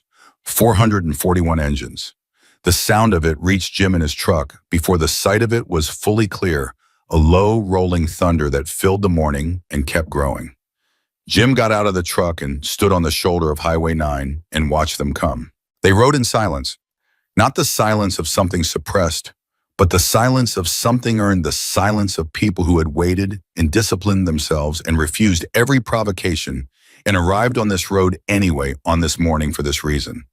They rode in tight formation, 2 by 2, and they passed him on the shoulder where he stood, and some of them nodded at him, and some raised a hand, and some just rode eyes forward already in the moment. Richie Torres came past on the bike he'd stayed up two nights to repair, and he caught Jim's eye and held it for a moment. And in that moment, everything that had happened, the SWAT raid, the broken windows, The damaged bikes, the press conferences, and the permit battles, and the long cold nights of building a case and holding a line, all of it was in that look held for 2 seconds and then released as Richie rode forward and the formation kept coming. Jim watched all 441 of them pass. He stood on the shoulder and watched every single one, and when the last rider went by and the road was moving and the sound was a receding thunder rolling toward the county fairgrounds, he got in his truck and followed. 2 miles back, Whitmore's vehicles were still on the shoulder of Highway 9. Whitmore himself had gotten back in the third cruiser immediately after giving Garland the order, and Garland had watched the cruiser sit there motionless while the formation passed, and he had stood at the shoulder and watched the formation too. 441 bikes going past in the morning light with an expression on his face that the camera crews who were still rolling captured but did not understand. It was the expression of a man watching something he had been part of preventing and was watching happen anyway and being despite everything glad. He drove back to the station afterward. Whitmore's cruiser peeled off before they reached the building. He didn't say where he was going, and Garland didn't ask. Garland parked, went inside, sat at his desk, and opened his personal phone. He composed a text to Darcy Cho. It said, "It's time. Whatever you have, use it." He put the phone down and looked at his desk and the framed commendation on the wall and the 18 years of his life that had led him here. He thought about what came next, about the conversations he would need to have, the things he would need to say, the things he would need to answer for the version of what he'd been a part of that he would have to be honest about, even when honest was hard. He thought about his grandkids. He thought about Lily Danvers, 41 pounds, gap-toothed, dark-eyed, asking her mother if the motorcycle men were really going to help. He opened his desk and took out the personal phone again and dialed a number from memory, one he had never used before, had been given 18 months ago at a department training seminar, and held on to with the vague, half-conscious awareness that a day might come when he needed it. The line rang twice. Then a woman's voice, FBI Sacramento Field Office. "My name is Garland Pruitt," he said. "I'm a deputy sheriff in Oak Haven County. I need to speak with Agent Sandra Kim. Tell her I was the one standing at the line this morning." He paused. "She'll know what that means." He waited. At the county fairgrounds, the formation was arriving. The sound of 441 engines coming down the approach road brought people to the perimeter who hadn't known the run was happening, and they stopped and watched, and the watching spread, and by the time the first riders were entering the fairgrounds, the crowd that had gathered at the finish area, families, locals, people who had followed the story on the news and driven out to witness the end of it, was 300 people deep and still growing. Carol Danvers was at the fairgrounds. Marisol had driven her, and Lily was with them. Lily in the passenger seat, which she never got to sit in, which was why she'd been excited about it since 6:30 in the morning. She was wearing a yellow dress and had her hair in 2 braids, and she had asked 17 questions on the drive over about motorcycles and why they were loud, and whether the men on them were nice, and whether there would be food. When the first bikes came into the fairgrounds, and Lily heard the sound of all of them together, not one or two, but hundreds, a rolling, continuous sound that filled everything. She looked at her mother with eyes wide open and said without any qualification, "Mom, that's so cool." And Carol laughed a real laugh, the kind she hadn't had in months, and put her arm around her daughter and said, "Yeah, baby, it really is." Jim parked and walked to the finish area and found Carol and Lily in the crowd. He crouched down to Lily's level because that was the appropriate thing to do when speaking to a 6-year-old, and he said, "You must be Lily." Lily looked at him with the frank, appraising directness that children under 8 use on strangers. "You're Big Jim," she said. He was momentarily surprised. "Where'd you hear that?" "Mom told me." She studied him. "You don't look that big." Behind her, Carol made a sound that was trying very hard not to be a laugh. "I get that a lot," Jim said. He held out his hand, which Lily shook with the formal gravity of someone who had been taught that handshakes were important. "Are you having a good morning?" "Yes," Lily said. "There's a lot of motorcycles." "There are. Are they all here for me?" Jim looked at her for a moment. "Every single one," he said. Lily considered this information. She looked out at the arriving formation, at the hundreds of riders coming through the fairgrounds entrance, and she was quiet for a moment with the expression of a child processing something that exceeds her current frameworks for understanding the world. Then she looked back at Jim and said with the matter-of-fact certainty of someone who has decided something, "I'm going to get better." Jim held her gaze. "Yes," he said, "you are." He stood up. Carol was looking at him with the particular expression of a mother who has just watched a stranger say exactly the right thing to her child and is not sure how to hold the gratitude for it. How much, she asked quietly, because that was the practical question, and Carol Danvers was at her core a practical woman. We'll count it this afternoon, Jim said. But based on what Marcus has been tracking from the vendor tables and the pre-registrations and the online, he stopped. He didn't want to tell her a number that turned out to be wrong in the wrong direction. It's enough, he said. I'm confident it's enough. Carol looked at him. How confident? Very, he said, and meant it. 50 yards away under the hospitality tent, at the edge of the finish area, Marcus Webb was sitting at a folding table with a laptop and a phone and 3 separate tallying systems running simultaneously because he was the kind of person who did not trust a single system when the stakes were this high. He had the vendor totals and the registration fees and the online donation tracker, and he was watching all 3 in real time as the numbers moved.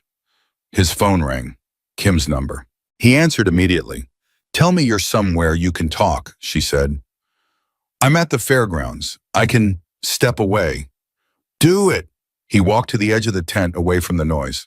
"I'm clear." "Garland Pruitt called us this morning," Kim said. "He's agreed to cooperate fully. He's been offered protection and he's accepted." A pause. "Marcus, he has documentation we didn't know existed. Internal correspondence between Whitmore and the county judge who signed the SWAT warrant.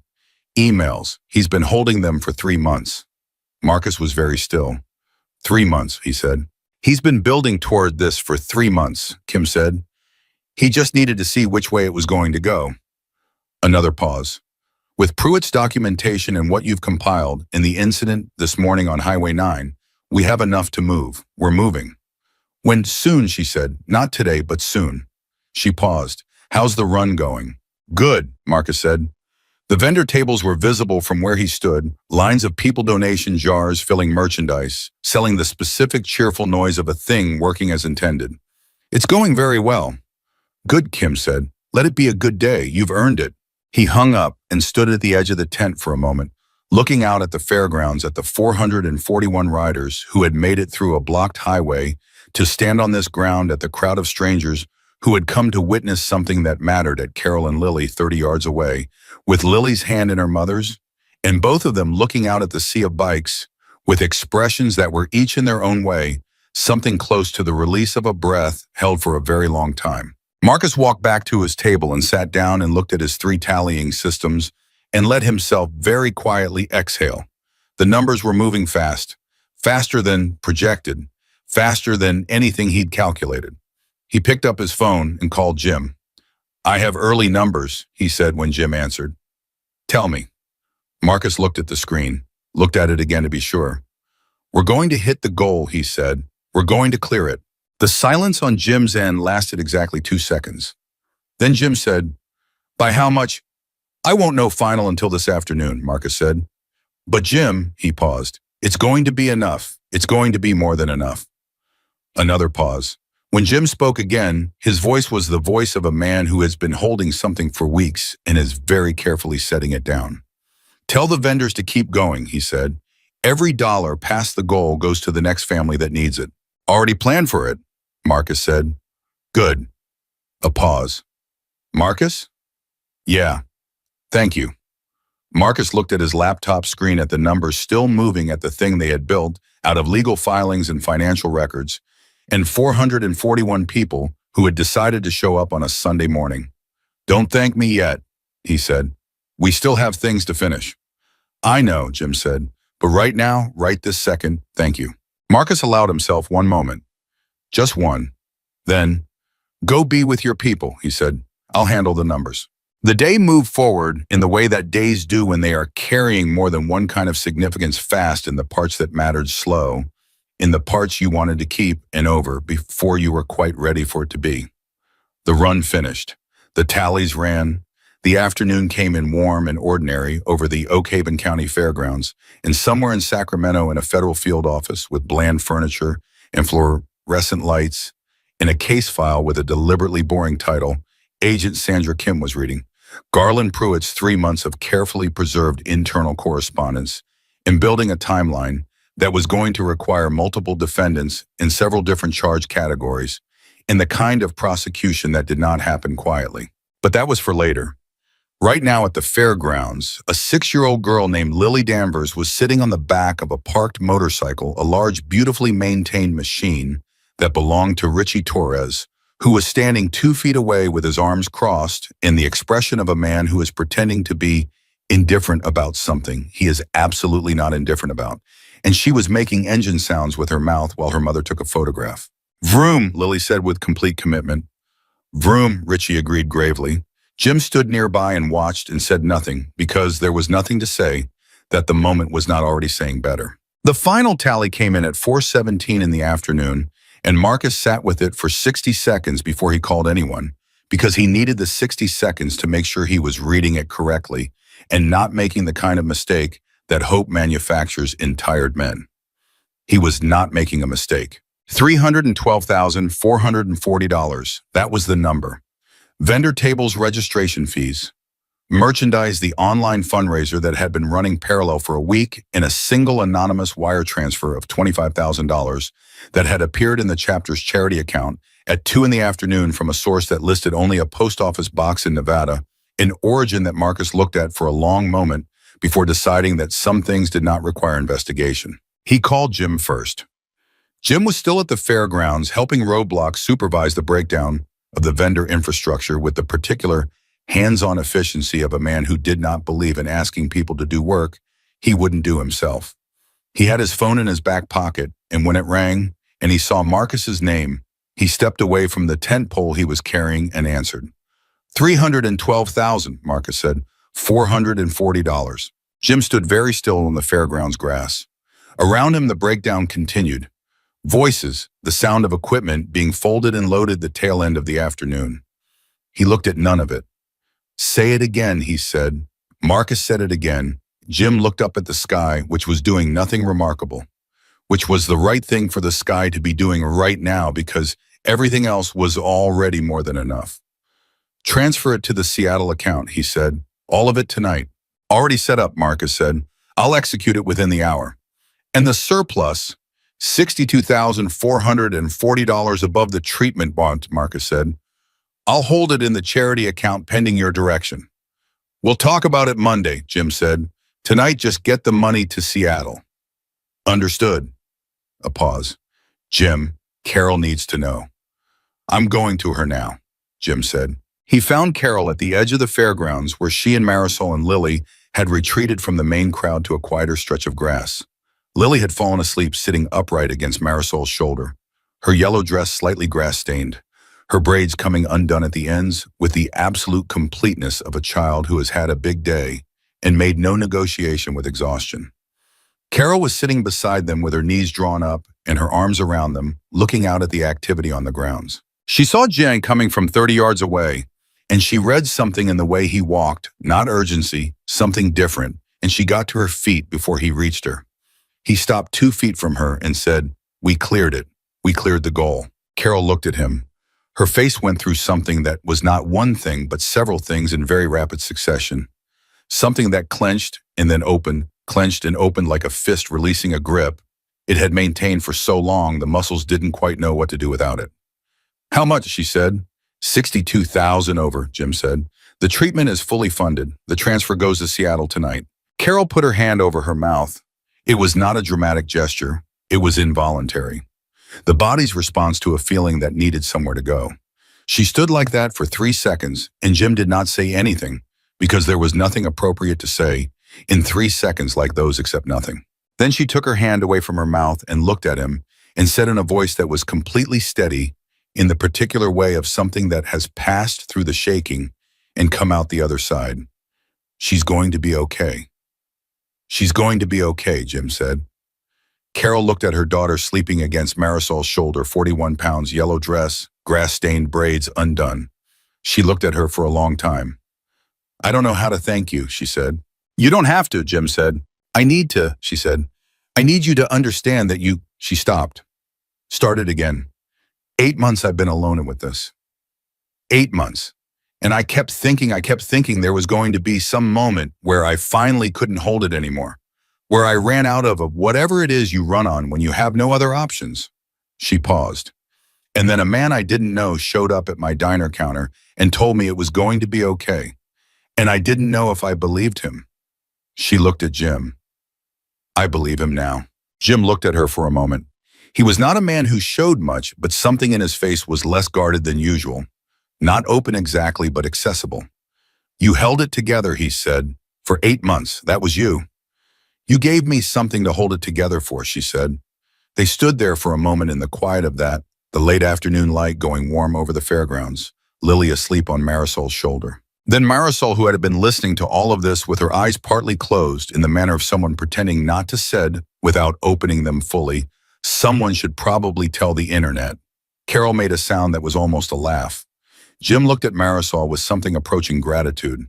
That someone is Marcus, he said. He handles the internet. He left them there, Carol sitting back down on the grass beside her daughter. The tension in her shoulders, something he could see even from a distance, beginning very slowly to release, and walked to his truck and sat in it and called his daughter Grace at her mother's house. Grace answered, which surprised him. Usually his ex-wife picked up first.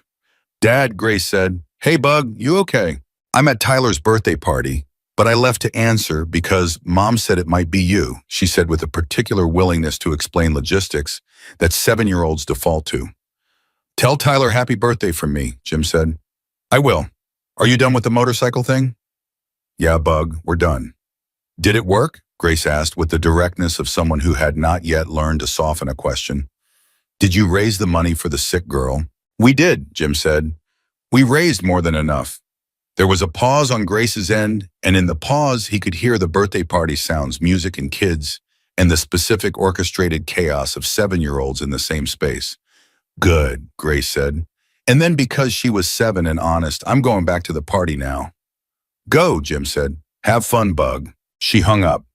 Jim sat in his truck in the fairgrounds parking area and let the quiet settle around him and thought about his daughter going back to a birthday party and Lily sleeping on a grass-stained yellow dress and the $312,000 moving through a digital channel towards Seattle, and felt for the first time in many weeks something that was not the next problem to solve. He let it last for a few minutes. Then he drove to Marcus's apartment because there was still, as Marcus had said, things to finish. In the county administration building, Whitmore had not returned after the highway incident. His cruiser had been logged back to the department at 11:45. Someone had driven it in, though the log noted it was not Whitmore himself, and his office had been locked since then. Calls to his direct line went to voicemail. His cell went to voicemail. His home number rang without answer. Garland Pruitt noted all of this from his desk with the careful attention of a man who is documenting a situation he expects to need documentation of later. He had been at his desk since returning from the highway, doing his job with methodical focus, answering calls, managing the afternoon shift, handling the routine business of a county sheriff's department on a Sunday while the larger architecture of everything changed around him in ways that were mostly invisible to the officers and staff who moved through the building. At 3 in the afternoon, his personal phone buzzed. A text from Agent Kim's number. We'll need you in Sacramento Monday morning. 9 a.m. Can you be there? He looked at the text for a moment. Then he typed, yes.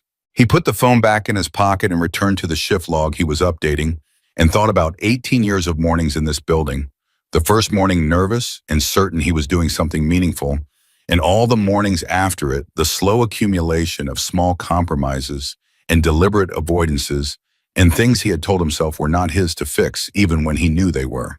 He thought about the moment he had given Garland the order to move the barricade, and Garland had read something in it, not repentance, not weakness, something more complex than either, and moved the vehicles. He had made the call to Kim before Whitmore's cruiser was back in the lot. He needed that detail to be part of the record. Darcy Cho published her story at 6 o'clock Sunday evening. She had been holding it for 4 days on Kim's request, holding it with the professional discipline of a journalist who understands that the right story at the right time is worth more than the same story published too early and half-formed. In 4 days, with access to what Marcus had compiled and the additional material that had come through the public records request, and 2 sources she was not naming, she had built something considerably more complete than the story she'd originally been pursuing. The headline was measured. The content was not. She documented the asset forfeiture chain, the seized properties, the Nevada LLCs, the connections to Whitmore's donor network. She documented the no-bid contracts and the campaign finance irregularities. She included the SWAT raid on the clubhouse, the fabricated tip, the damage to private property. She documented the highway blockade, the federal court order, the order's violation, and the subsequent stand-down. She included a statement from Marcus Webb that was 3 sentences long and factually immaculate. She included a statement from Garland Pruitt, identified as a current department deputy speaking on record, which was the detail that told anyone who understood these things how significant his cooperation was. That said, I have reason to believe that actions taken by this office in connection with the Angels Run charity event were not consistent with legal law enforcement authority, and I have made myself available to appropriate oversight bodies. She did not include a statement from Whitmore because Whitmore had not responded to 12 separate requests for comment made over 4 days. The story went online at 6 and within 90 minutes had been picked up by 3 regional outlets and 2 national digital publications. By 8 o'clock, it was on the cable news cycle. By 10, it was on every feed that the story had touched in the past 2 weeks and a significant number that it hadn't. Marcus read it in full at 6:15 at his kitchen table with a glass of water he kept forgetting to drink. He called Darcy when he finished. "It's good," he said. "It's very good." "Thanks," she said, and her voice had the particular quality of someone who is managing their own feeling about their work by staying professional. "I need to ask you something." "Ask." "The anonymous tip that sent the SWAT team to your clubhouse. Do you know where it came from?" Marcus was quiet for a moment. "No." "I have a theory," Darcy said. "I'm not going to help you confirm a theory about an ongoing federal investigation," Marcus said. "Fair," she said. "Off the record, do you think it holds up?" "Off the record," Marcus said. "I think the next few days are going to answer more questions than either of us currently knows to ask." He paused. "You did good work, Darcy." "You gave me the thread," she said. "You knew how to pull it." He hung up and finished his water and went to his desk and opened his laptop and looked at the case file he'd been building for 3 weeks. The documents, the financial records, the property, traces, the notes, the timeline, and began organizing it into the format that Kim had specified when she'd given him the submission protocol. He worked until 1 in the morning, which was not unusual for him, and when he finished, he backed it up in 3 places and sent the final package to Kim's secure address and sat in the quiet of his apartment with the specific stillness of a man who has finished something long and difficult and is feeling the shape of what the finished thing is. Jim called him at 1:15, which told Marcus that Jim was also awake. "The story's out," Marcus said. "I saw it," Jim said. "Darcy did it right." "She did." A pause. "Jim, I want to tell you something. When this is all finished, when the investigation runs its course and the prosecution happens, and all of it, I don't want any of the credit." Jim was quiet for a moment. "What does that mean?" "It means the stories about Lily and the run and what this community did. It's not about—" Marcus paused. "I don't need to be the man who brought down a corrupt sheriff. I just need it to be done." Jim was quiet for a long moment. "Why are you telling me this?" "Because it's going to be tempting for people to make it about the investigation," Marcus said. "And I need you to help make sure it stays about the right thing." "You know it's both," Jim said. "The run and the investigation. You can't separate them." "You can emphasize one over the other," Marcus said. "Then we emphasize the child," Jim said simply. "That was always the point." "Yeah," Marcus said. "It was." They hung up, and both of them presumably went to bed, though neither of them slept particularly well, because the Monday that was coming was not a Monday either of them could fully see the shape of yet, and uncertain Mondays are not conducive to rest. Monday arrived fast and without ceremony. Kim's team in Sacramento was in the building by 7. Garland Pruitt was in a conference room in the federal field office by 9, sitting across from Kim and a second agent named Torres, who took notes with the economical precision of someone who had done this many times, and for the next 4 hours he talked. He talked about what he'd seen and what he'd been asked to do and what he'd done and what he'd refused to do. He talked about the SWAT warrant and the county judge who had signed it and the relationship between that judge and Whitmore that Garland had observed over 3 years. He talked about the asset forfeiture records he had personally seen handled in ways that were not consistent with department policy or state law. He talked about the day he had driven the permit revocation notice to the chapter's P.O. box and known before he was back in his car that he was delivering something that was legally indefensible. He talked for 4 hours, and when he was done, he felt something that he couldn't name precisely, not relieved exactly, not light exactly, but something that was the opposite of the weight he'd been carrying 4 months. Like putting a heavy pack down after a long walk. Like finally saying the thing you'd been working up to for longer than it should have taken. Kim thanked him. Not warmly, not coldly, professionally, the way people thank each other when the work is serious and the thanks is real. She told him the next steps. She told him what cooperation would look like going forward. She told him that his statement was significant. He drove back to Oak Haven in the early afternoon and went directly to the department. His office was as he'd left it. Whitmore's was still locked, which was now the subject of some open curiosity among the staff that Garland addressed by saying simply, "The sheriff is managing some personal matters. I'll be handling operations for the time being." Nobody asked more than that, which told Garland something about how much his people had known or suspected or chosen not to look at directly. Whitmore surfaced Monday afternoon through his attorney, who issued a statement saying the sheriff was consulting with legal counsel regarding recent developments and would have no further comment at this time. The statement was in the language of men who had practiced reading these statements, essentially at a confirmation that recent developments were significantly more serious than a blocked highway and a revoked permit. Paul Renner, the campaign consultant, had already issued his own statement by noon, a single paragraph announcing that he was no longer engaged with the Whitmore campaign, which in campaign world was the equivalent of a rat leaving a ship that was not yet technically sinking, but was going down by the bow. The county supervisors, 3 of whom had signed letters of support for the Angels Run permit just weeks ago, held a quiet emergency session Monday afternoon and voted to initiate an independent audit of the asset forfeiture records for the past 4 years. The vote was unanimous.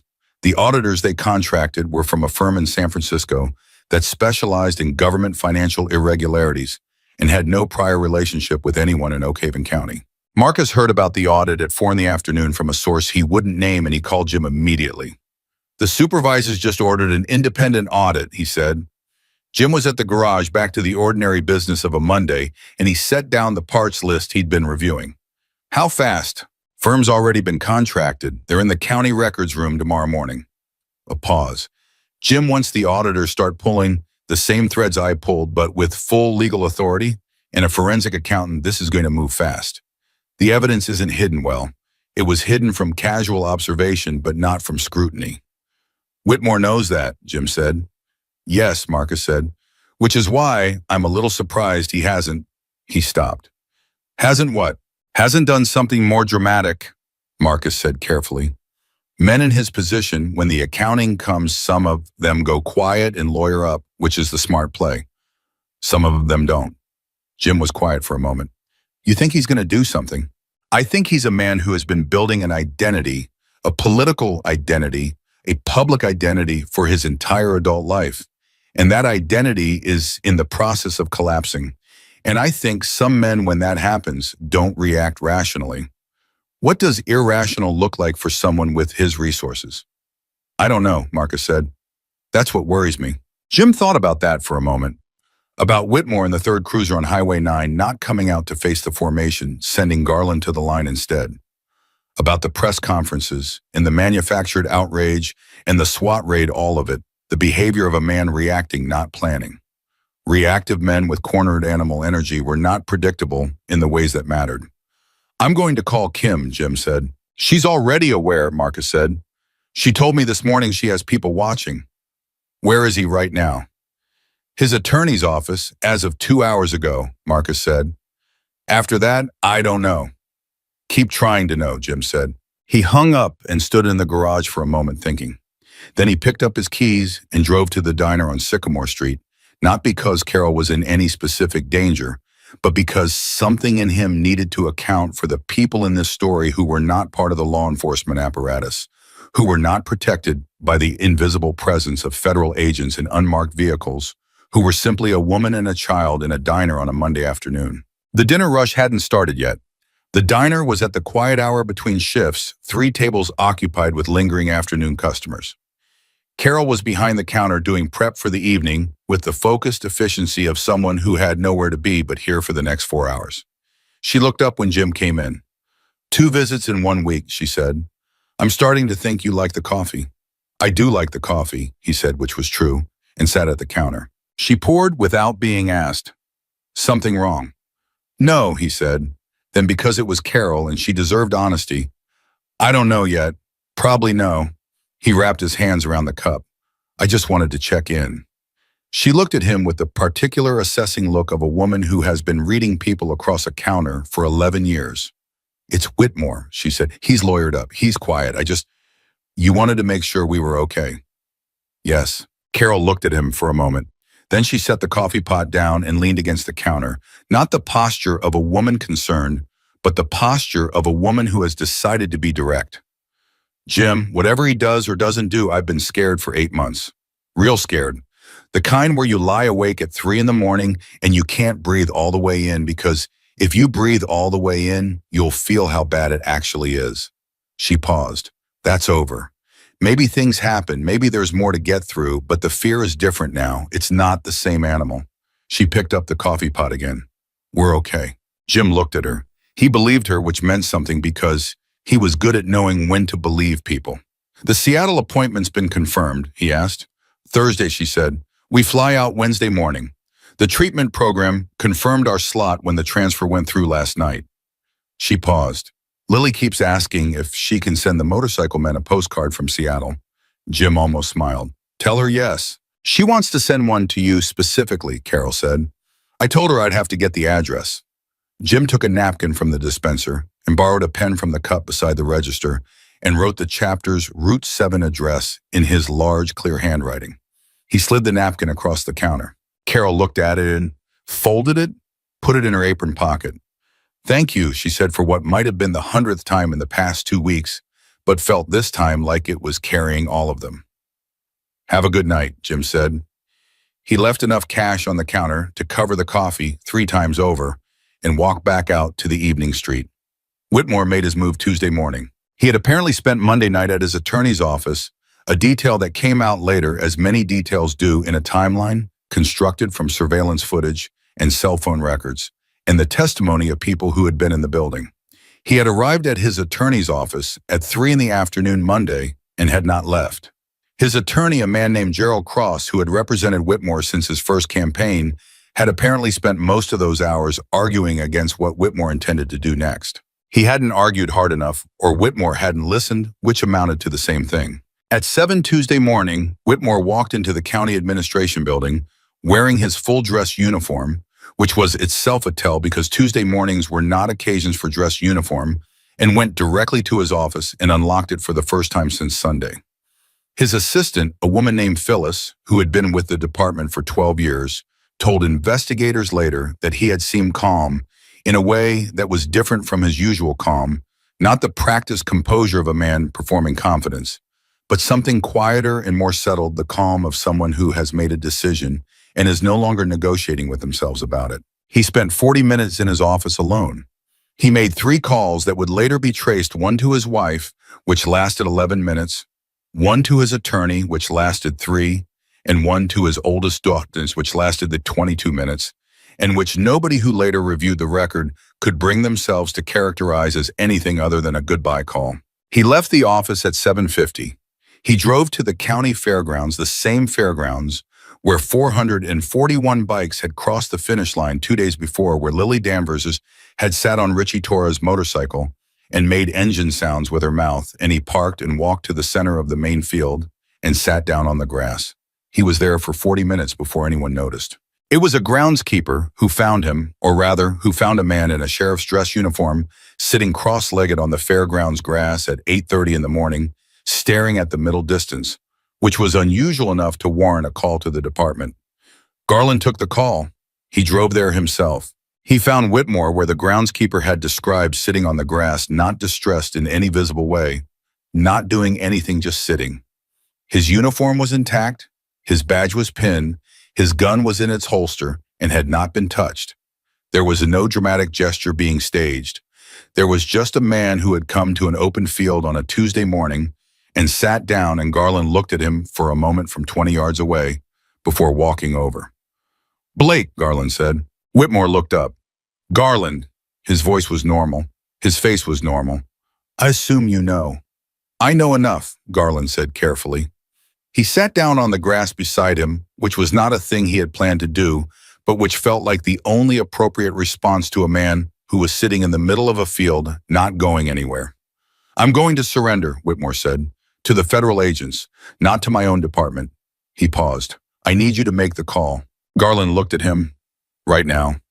"Yes." "Do you have counsel present?" "I called Gerald," Whitmore said. "He's on his way." Garland looked at the fairgrounds around them. The empty space, the morning light, the vendor tent stakes still in the ground from Sunday. "Why here?" he asked. "Why did you come here?" Whitmore was quiet for a moment. He looked at the grass. "I needed to see it," he said, "what it looked like when it was empty." Garland didn't ask what he meant. He understood well enough. He took out his personal phone and called Kim's number. She answered on the second ring. "He's here," Garland said. "He wants to surrender directly to your office. His counsel is on the way." He gave her the location. "He's cooperative. He's calm." "We'll be there in 20 minutes, Kim said. Garland hung up and sat beside Whitmore in the grass for 20 minutes, without either of them saying much. Garland thought about the things he should say, about the 18 years, about the choices, about the way things like this accumulate in increments so small that each one is deniable until the accumulation becomes something that can't be. He thought about whether any of it needed to be said out loud, or whether the man beside him already knew all of it. He decided it didn't need to be said out loud. "Your kids," Garland said finally, "they know." "I told my daughter this morning," Whitmore said, "the oldest." A pause. "She's 23, she's smart, He stopped. "She told me she was glad I was turning myself in." His voice was controlled in the particular way of a man who is preventing something by force of will. "That's the thing I can't." He stopped again. Garland said nothing. There wasn't anything to say to that. Kim arrived in 15 minutes, not 20, which told Garland she'd been closer than Sacramento. 2 agents with her, both in plain clothes, both carrying themselves with the low-key professionalism of people who had done this specific thing many times and had learned that how you did it mattered. Gerald Cross arrived at almost the same moment from the other direction, and Kim gave him 3 minutes with his client before she approached. It was done quietly, on a grass field on a Tuesday morning with no cameras and no helicopters and no staged confrontation, which was, Garland thought, watching it exactly what this particular end deserved. He watched them walk Whitmore to the federal vehicle. He watched the door close. He watched the vehicle drive away, and he stood in the middle of the fairgrounds grass for a moment after it was gone, alone in the large quiet of the empty field, before walking back to his car and driving to the department and doing what needed to be done there. Jim heard about the surrender from Marcus at 11 o'clock Tuesday morning. He was at the garage. He sat down on a crate and listened to Marcus tell it, and when Marcus was done, he said nothing for several seconds. "Voluntary," he said. "Voluntary," Marcus confirmed. Walked in himself. Garland facilitated the contact. "Where'd it happen?" Marcus told him. Jim was quiet for another moment. "The fairgrounds," he said. "Yes." Another pause. "Is that?" Jim stopped. Tried again. "Do you know why he went there?" "Garland says he said he needed to see what it looked like when it was empty," Marcus said. "Make of that what you will." Jim made of it what he would, which was the fairgrounds on Sunday had been the moment Whitmore understood that the story had already been written without him in it. Not the highway blockade, not the federal court order, not even the corruption file. The fairgrounds. The 441 bikes and the crowd of strangers, and Lily Danvers sitting on a motorcycle making engine sounds.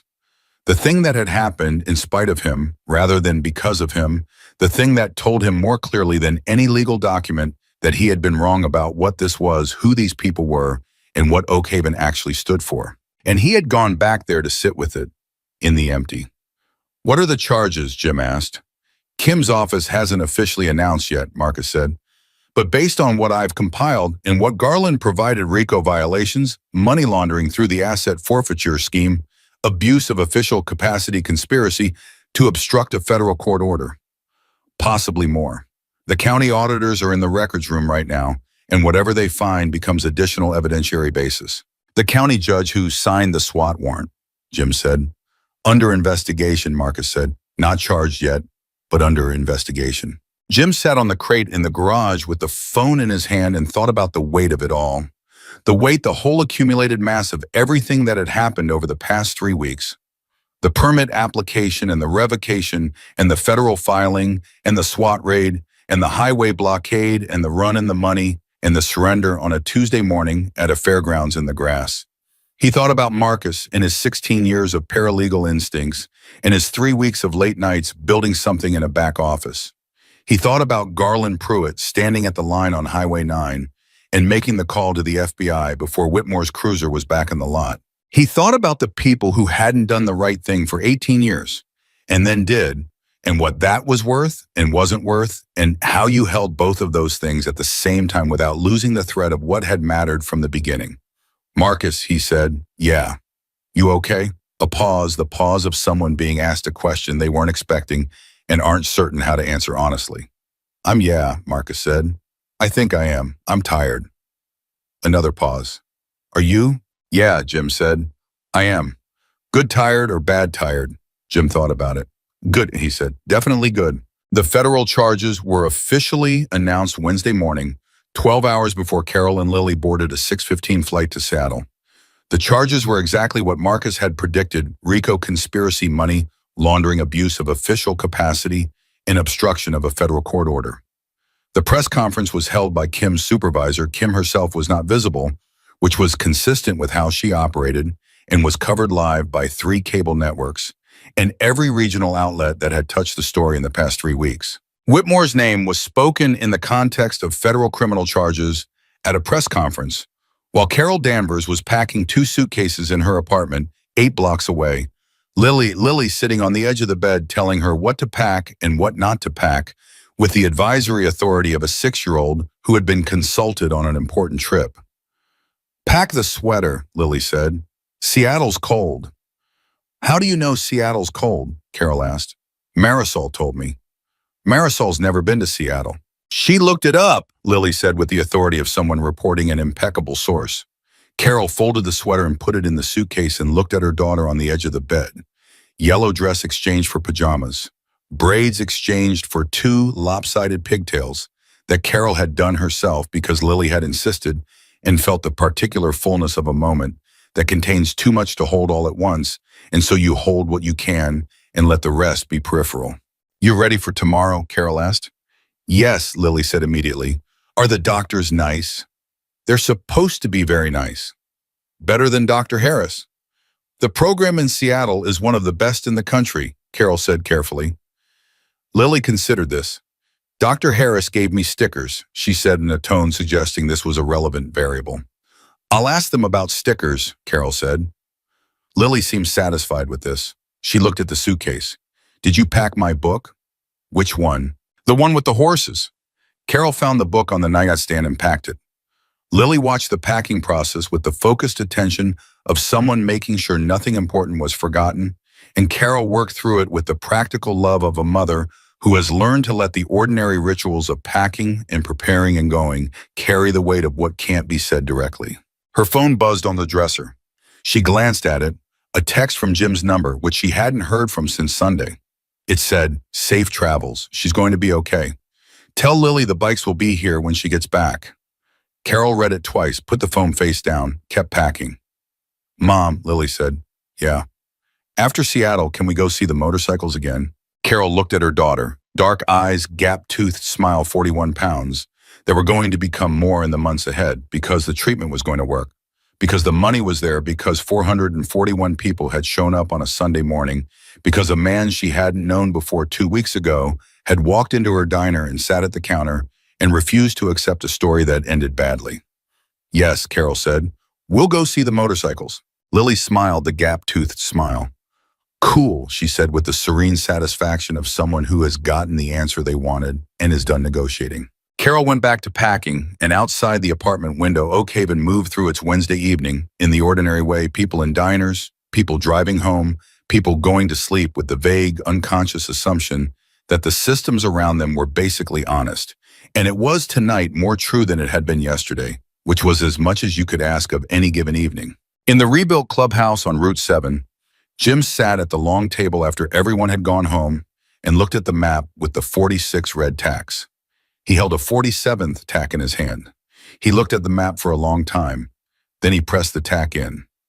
Not on a city, on Oak Haven itself, right on the dot of the town where they lived, where they had always lived, where a 6-year-old girl had needed saving, and they had shown up. He stood back and looked at it. 47 red tacks. 47 reasons.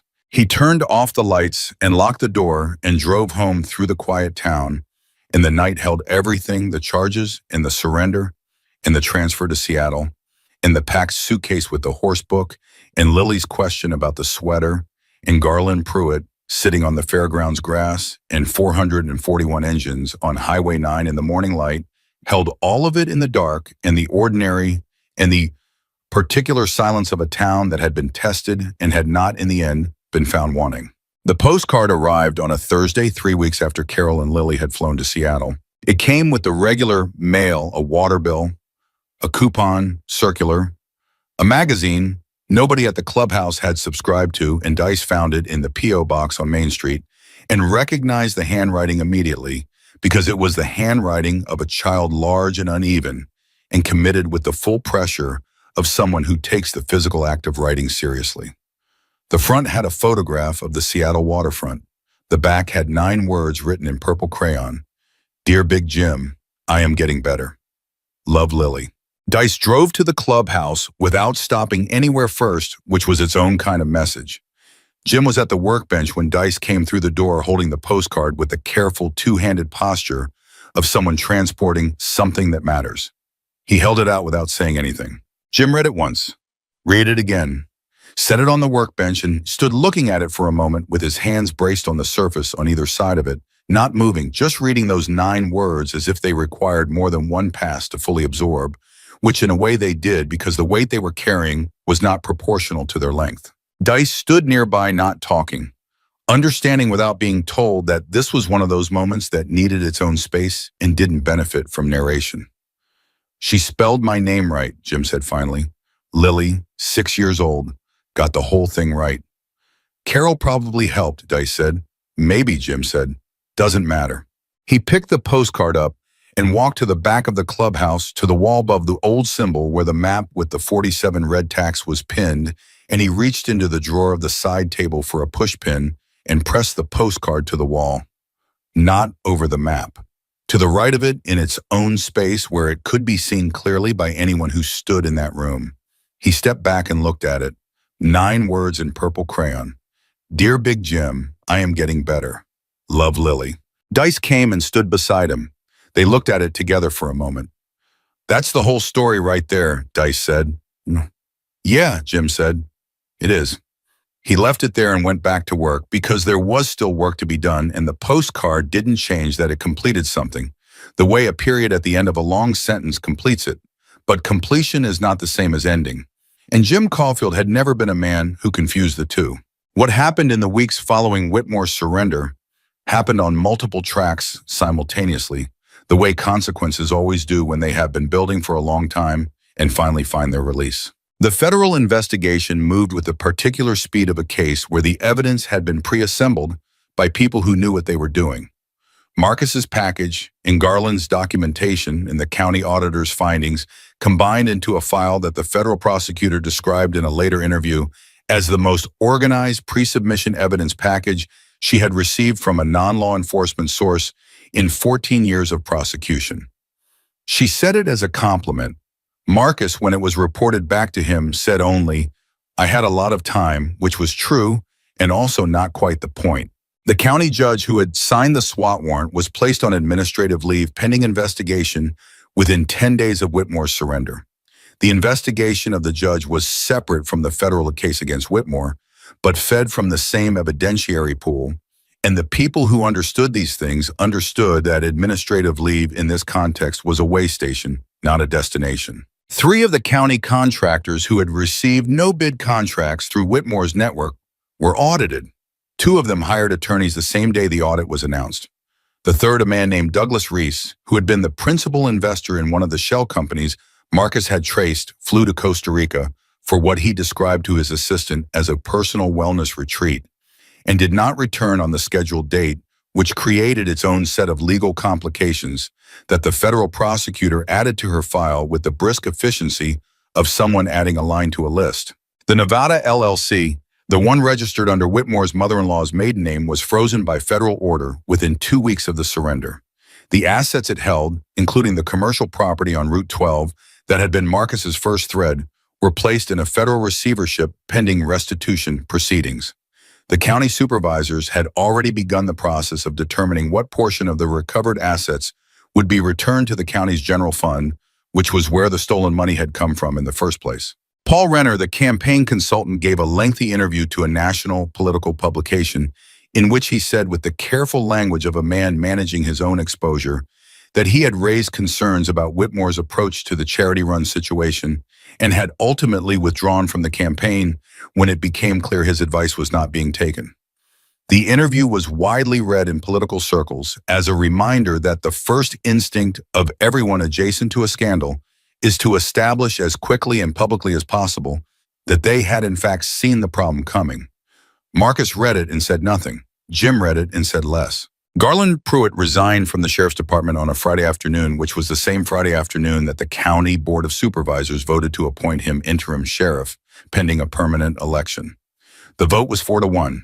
He accepted the appointment in a brief statement that was less than 200 words and contained no rhetoric and no promises, in just the plain language of a man who understood what the job was and intended to do it. The local paper ran his picture on the front page. He looked in the photograph like a man who had slept better in the past week than he had in the past year, which was approximately accurate. Marcus called him the day after the appointment was announced. "Congratulations," Marcus said. "Thank you," Garland said. "I want you to know something." "What?" "The department is going to cooperate fully with the federal investigation. Whatever they need, records, testimony, access, full cooperation." He paused. "I should have done more earlier. I want to be honest about that. The appointment doesn't erase what I was part of, and I'm not going to pretend it does." Marcus was quiet for a moment. "What you did at the line," he said, "on Highway 9, and the call to Kim before the cruiser was back in the lot." Another pause. "That matters." "Does it balance?" Garland asked. The question was direct and without self-pity, the question of a man who is genuinely asking because the answer matters to how he intends to move forward, not because he needs absolution. Marcus thought about it honestly. "No," he said, "not all the way, but it's not supposed to balance. It's supposed to move you in the right direction." Garland absorbed that. "Fair," he said. "Do the job well," Marcus said. "That's the answer to the question you're actually asking." "I intend to," Garland said, and meant it in a way that Marcus, who was good at knowing when people meant things, recognized as real. In Seattle, Lily Danvers was 3 weeks into a treatment protocol that the doctors at the research program had designed specifically around her case. The protocol involved a targeted immunological intervention that was not available anywhere outside of 2 research programs in the country, which was why the money had mattered so critically, because the program did not accept public insurance and the cost had not been negotiable. The response the lead physician told Carol in a phone call during the second week was better than projected. Significantly better. The early markers were encouraging in ways that warranted cautious but genuine optimism, which was the most positive thing the physician had said in any of their conversations, and Carol sat in the chair in their temporary apartment in Seattle's Capitol Hill neighborhood for a long time after hanging up just sitting, letting herself feel cautious but genuine optimism for the first time in 8 months. Lily had opinions about Seattle. She expressed these opinions freely and frequently to Carol, to the nurses, to other children in the program's common area, and to the building's elevator in the form of commentary directed at it when it took too long. Her opinions included the Space Needle was too tall to see properly. From the ground, rain was acceptable but should not happen every day. The treatment room had a good chair, but the ceiling towels were boring and someone should put stickers on them. And Seattle coffee was very strong, which she knew because she had smelled Carol's cup every morning. The nursing staff found her delightful. The other children in the common area found her entertaining. Carol found her, as she had always found her, the organizing principle of everything. In the third week, Lily asked one of the nurses, a young woman named Brianna, who had taken a particular interest in Lily's opinions about ceiling tiles, whether she could use the common room computer to send an email. "Sure," Brianna said. "Who are you emailing?" "The motorcycle men," Lily said as if this were obvious. Brianna helped her compose the email, which took 45 minutes because Lily had significant content to communicate and needed considerable assistance with the spelling. The final email was sent to the chapter's contact address on the Angels Run fundraiser page, and it said in full, "Dear motorcycle men, Thank you for helping me. I am in Seattle now and the doctors are nice. They do not have stickers, but Brianna said she will bring some. The food here is okay. I asked Mom if I can ride a motorcycle when I am bigger, and she said, ask the motorcycle men. Can I? Also, I like your vests. Love Lily Danvers, age 6. Marcus received the email and forwarded it to Jim without comment. Jim read it at the workbench. He read it twice. Then he typed a reply which took him considerably longer than it should have, because typing was not a skill he had developed with particular focus, that said, Lily, we are very glad you are getting better. Yes, you can ride a motorcycle when you are bigger. We will be here. Big Jim. He sent it and went back to work. But for the rest of that afternoon, he moved with a lightness that Dice and Roadblock and the other members who were in and out of the clubhouse that day noticed and didn't comment on, because it was the kind of thing you notice and let be without naming. The formal charges against Whitmore were filed in federal court 6 weeks after his surrender. They ran to 23 pages and covered 4 counts of RICO conspiracy, 2 counts of money laundering, 1 count of obstruction of a federal court order, 3 counts of abuse of official capacity, and 1 count of conspiracy to deprive civil rights, the last charge arising specifically from the SWAT raid and the fabricated warrant.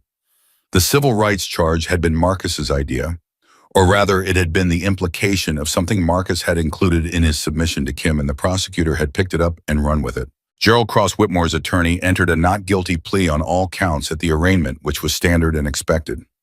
What was less standard was the press conference Whitmore gave afterward, brief, controlled on the courthouse steps, with Cross at his elbow, in which he said in a voice that had lost most of the performance register it had carried for 3 years, I intend to cooperate fully with the legal process, and I ask for privacy for my family during this time. It was the first statement he had made in 6 weeks that did not contain a political calculation. Darcy Cho, who covered the arraignment for the paper, noted this in her piece without editorializing, because the absence of editorializing was itself the editorial. She also noted in the same piece that the county's asset forfeiture audit had identified $1.1 million in assets that had been improperly processed through the shell company network, which was on the higher end of Marcus's original estimate, a detail she included because accuracy mattered and because Marcus had been right. Marcus read the piece and allowed himself one quiet moment of satisfaction at that specific detail. Then he closed the browser and went back to the chapter's ongoing tax documentation, which needed to be filed by the end of the month and was not going to file itself. The surplus from the Angels run, $62,440 above Lily's treatment cost, had been sitting in the charity account since the night of the run, while Jim and Marcus in the chapter discussed what to do with it. The discussion had taken 3 meetings and a considerable amount of back and forth, because Jim was serious about this and did not want to decide it carelessly. The decision they reached was this: they would establish a standing medical charity fund under the chapter's registered nonprofit umbrella, specifically designated for emergency medical costs for families in Oak Haven County and the surrounding region who could not afford treatment. The Angels Run would become an annual event. The surplus from this year's run would seed the new fund. Jim announced it at the monthly chapter meeting on a Wednesday night, standing at the head of the long table with 23 members around him and the postcard from Lily on the wall to his right. We didn't plan this, he said. None of it, the run, the federal case, any of it. We planned a charity event for a child. Everything else came out of doing the right thing and refusing to stop doing it when someone told us to. He looked around the table. I want this to be the standard going forward. Not the federal case part that was circumstance. The showing up part. The refusing to accept that a child doesn't matter part. He paused. That's who we are. That's what we do next. Nobody said anything dramatic. They voted unanimously to establish the fund. They voted unanimously to make the Angels Run an annual event. They voted unanimously, and this was Dice's motion, which Jim had not expected, to name the medical fund the Lily Danvers Fund, with the understanding that Carol would be asked for her permission and Lily would be asked for hers, because a fund named after a 6-year-old required that 6-year-old's input. When Carol was asked, she cried quietly for a moment on the phone and then said yes. When Lily was asked via email with Brianna's assistance, she replied within 2 hours, yes, but can the picture of me be a good one, not the one where I have the wrong socks on? Marcus framed the response and put it on the wall of his office next to his paralegal commendation from 2009, because he felt both documents were equally representative of his career. 8 weeks after leaving Oak Haven, Carol and Lily came home. They came back on a Tuesday on the 2 o'clock flight, which landed at the regional airport 40 miles from town.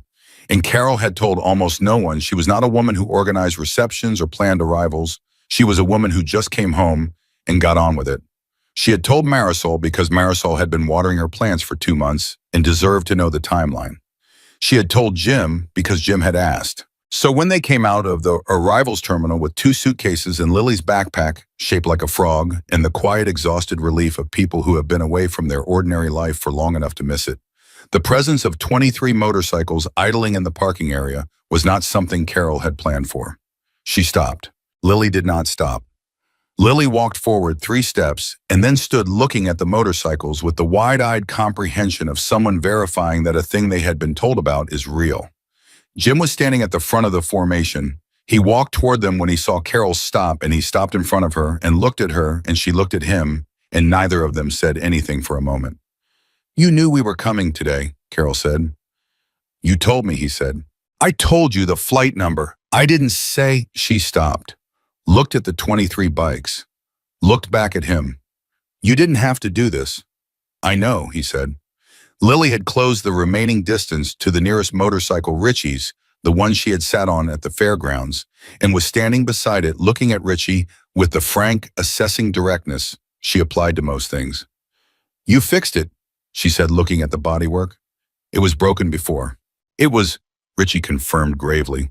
"It looks good now," she said. "Thank you," he said. And this enormous man, former Marine 9-year chapter member, stood very straight and received the compliment from a 6-year-old with the solemnity it deserved. Carol looked at Jim. "She's in remission," she said, and her voice on those words was something he would carry for a long time, the specific quality of 3 syllables that carry 8 months of fear and 2 months of treatment and a lifetime of love for one 41-pound person. "The doctors said the early markers are, they said it's working. They said it's really working." "I know," Jim said. "How do you know?" "Brianna told Marcus," he said. "Marcus told me." Carol blinked. "Brianna, the nurse." "She has Marcus's email," Jim said, "and she's been keeping us updated." Carol stared at him for a moment. Then she made a sound that was somewhere between a laugh and something that needed a minute to settle. "She has Marcus's email," she repeated. "She said she wanted the people who made it possible to know how it was going," Jim said. Carol shook her head slowly, not in disbelief, in the particular way of someone absorbing the full shape of a thing they had only been seeing parts of. She had known about the 441 riders and the blocked highway and the federal case and the fund being named after her daughter. She had not known about Brianna the nurse and Marcus's email and the quiet ongoing act of keeping people informed the same way she had not known about Garland's call to Kim before the cruiser was back in the lot, or the anonymous wire transfer of $25,000 from the Nevada P.O. box, or any of the 100 small things that had moved in the background of this story, while the visible parts were the ones that made the news. "How many people," Carol said quietly, not quite a question, "have been paying attention to my daughter?" Jim considered it. "More than you know," he said. "Less than she deserves," he paused. "But we're working on the gap." Carol looked at him for a long moment. Then she looked at her daughter, who had now climbed with Richie's assistance into the actual seat of the motorcycle and was sitting there with the expression of someone who has arrived at a destination they have been traveling toward for a while. "Mom," Lily called. "Mom, look." "I see you, baby," Carol called back.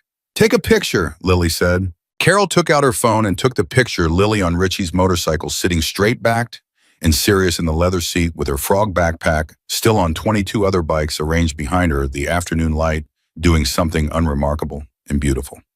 She looked at the picture for a moment. Then she put her phone in her pocket and picked up her suitcase and looked at Jim. "Let's go home," she said. What came after was the ordinary miracle of things continuing. Lily's remission held through the following month, and then the month after that, and the physicians in Seattle sent Carol written updates every 2 weeks that grew incrementally more confident in their language, from encouraging to positive to, in the 4th month's report, a phrase Carol read 3 times and then read aloud to Marisol in the diner's kitchen at 7 in the morning: "Sustained remission, consistent with full recovery trajectory." Marisol put down the spatula she was holding and sat on the step stool in the kitchen corner and said, "Thank God," in a voice so quiet and so complete that it was less a statement than a release of something she had been holding for a very long time. Lily went back to school in the fall. She was in second grade now, taught by a woman named Mrs. Patterson, who had read the story in the news, and who greeted Lily on the first day with the careful normalcy of an experienced teacher who understands that children who have been through large things need more than anything to be treated as though the large thing does not define them. Lily did not need much help with that.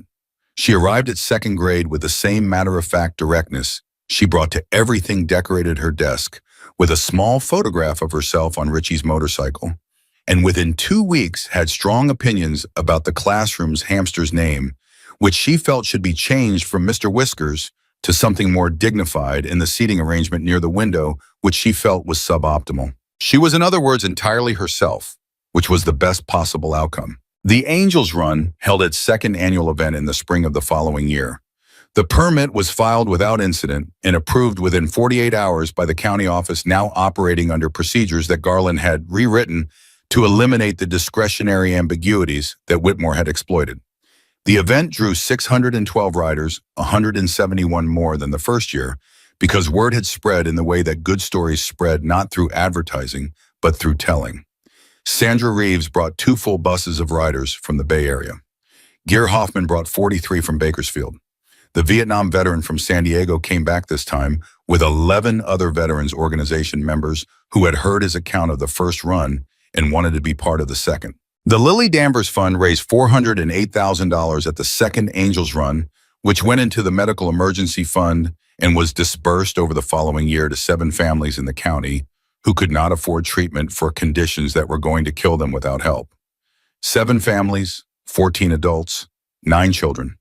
Jim kept track of each one, not publicly, not in a way that sought recognition, but in a private ledger he maintained in the drawer of his workbench, because these were names that deserved to be written down somewhere by someone who understood what it had cost to build the thing that was now helping them. Blake Whitmore's trial began in the fall, approximately 14 months after his surrender on the fairgrounds grass. It lasted 3 weeks. The prosecution called 22 witnesses, including Garland Pruitt, whose testimony lasted 2 days, and was described by the legal press as damaging and comprehensive, and Marcus Webb, whose 4 hours on the stand presenting the financial documentation he had assembled, was described by the federal prosecutor as the clearest and most organized expert witness presentation she had seen in her career. Marcus wore his good suit and his reading glasses and testified in the flat, precise voice of a man who had spent 16 years learning how to present information accurately and without embellishment.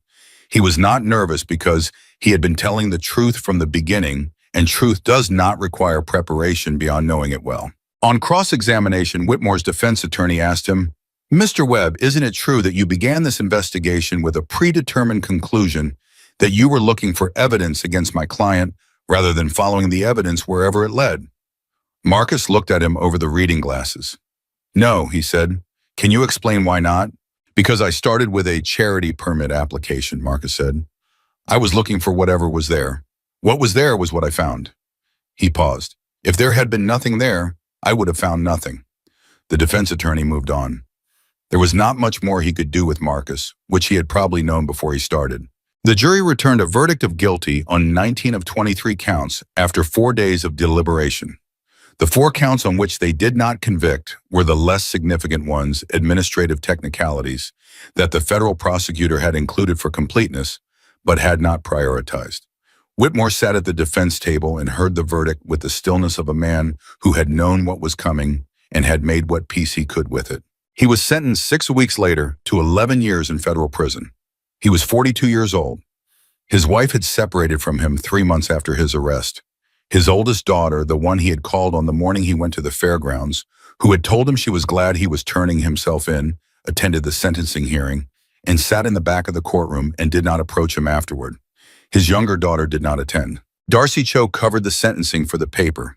She wrote it straight and without editorial, which was the only way she knew how to write anything, and she filed it the same evening and went home and slept 12 hours straight because it was the end of 18 months of work and her body had been waiting for the signal to stand down. She won 2 journalism awards for the Angels Run coverage in the following year.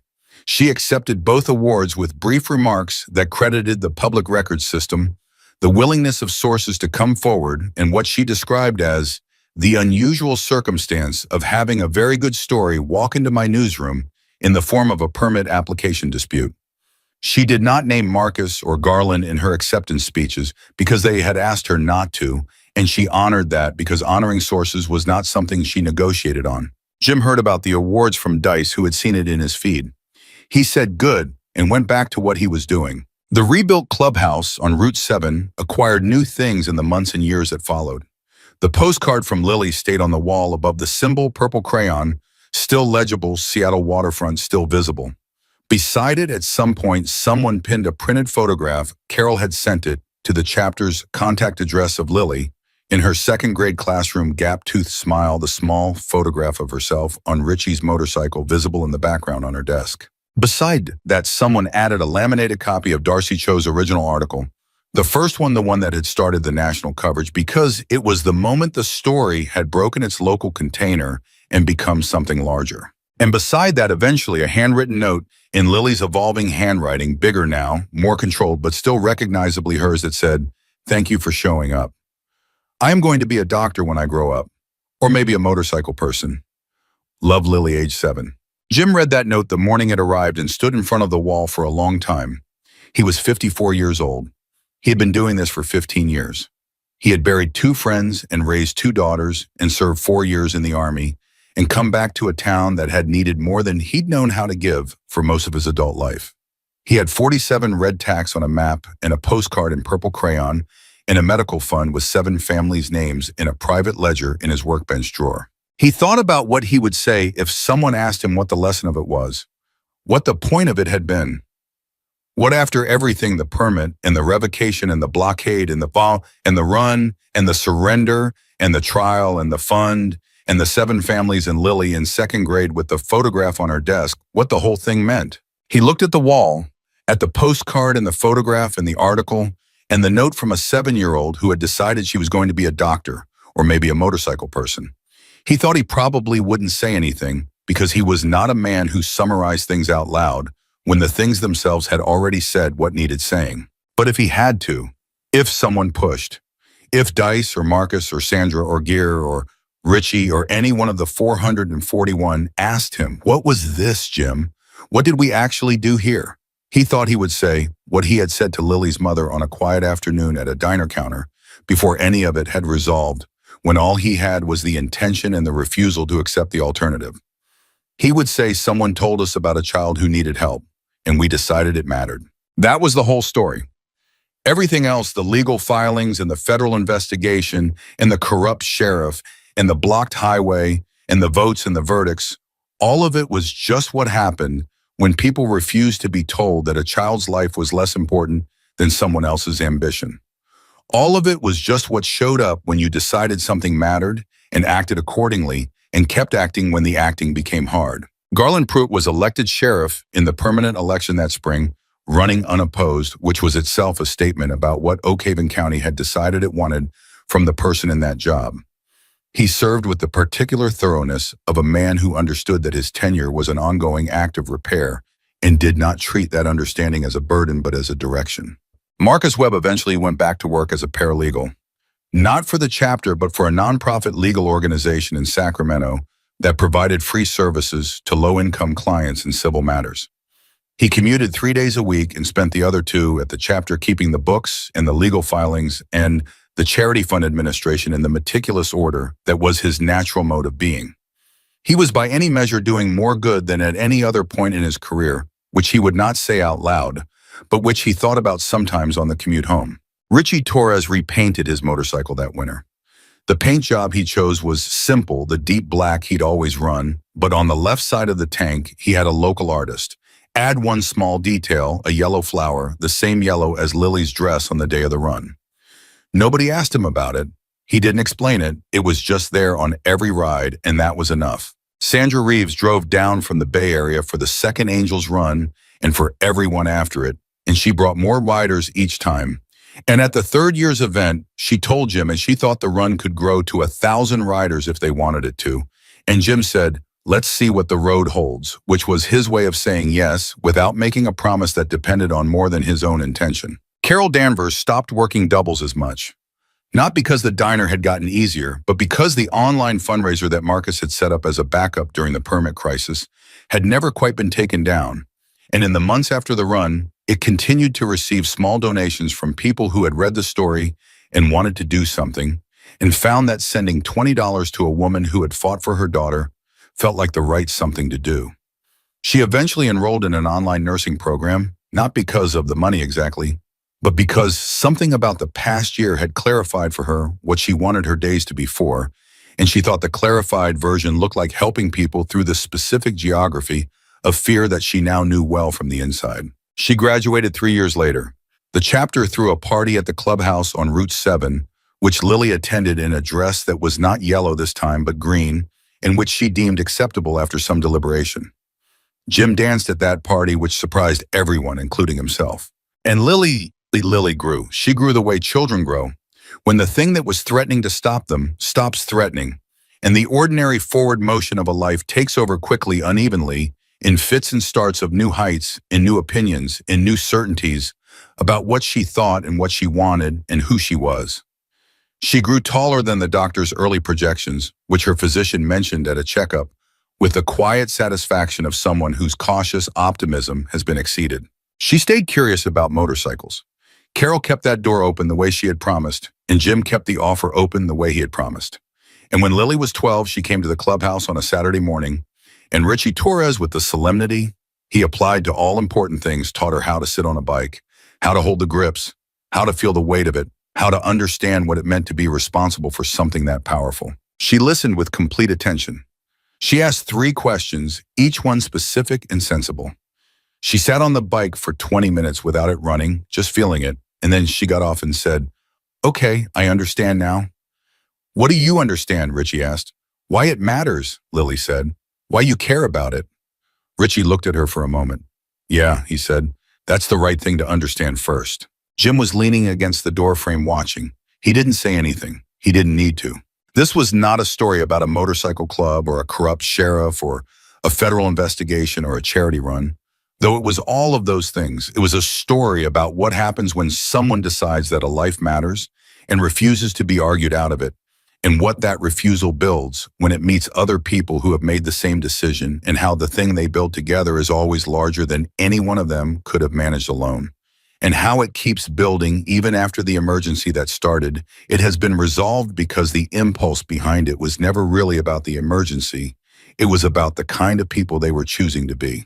And in Oak Haven, California, in a clubhouse on Route 7, with a postcard in purple crayon on the wall, and a private ledger with 7 families' names in a workbench drawer, and a small yellow flower on a motorcycle tank, and a medical fund that had just helped its 11th family get through something they couldn't have gotten through without help. The answer to that question had been settled as clearly as anything gets settled in the complicated and imperfect world that human beings actually inhabit. Some people, when a child needs saving, look away. And some people, the ones this story was always about, ride toward it. That has always been the difference. And in Oak Haven, the difference held.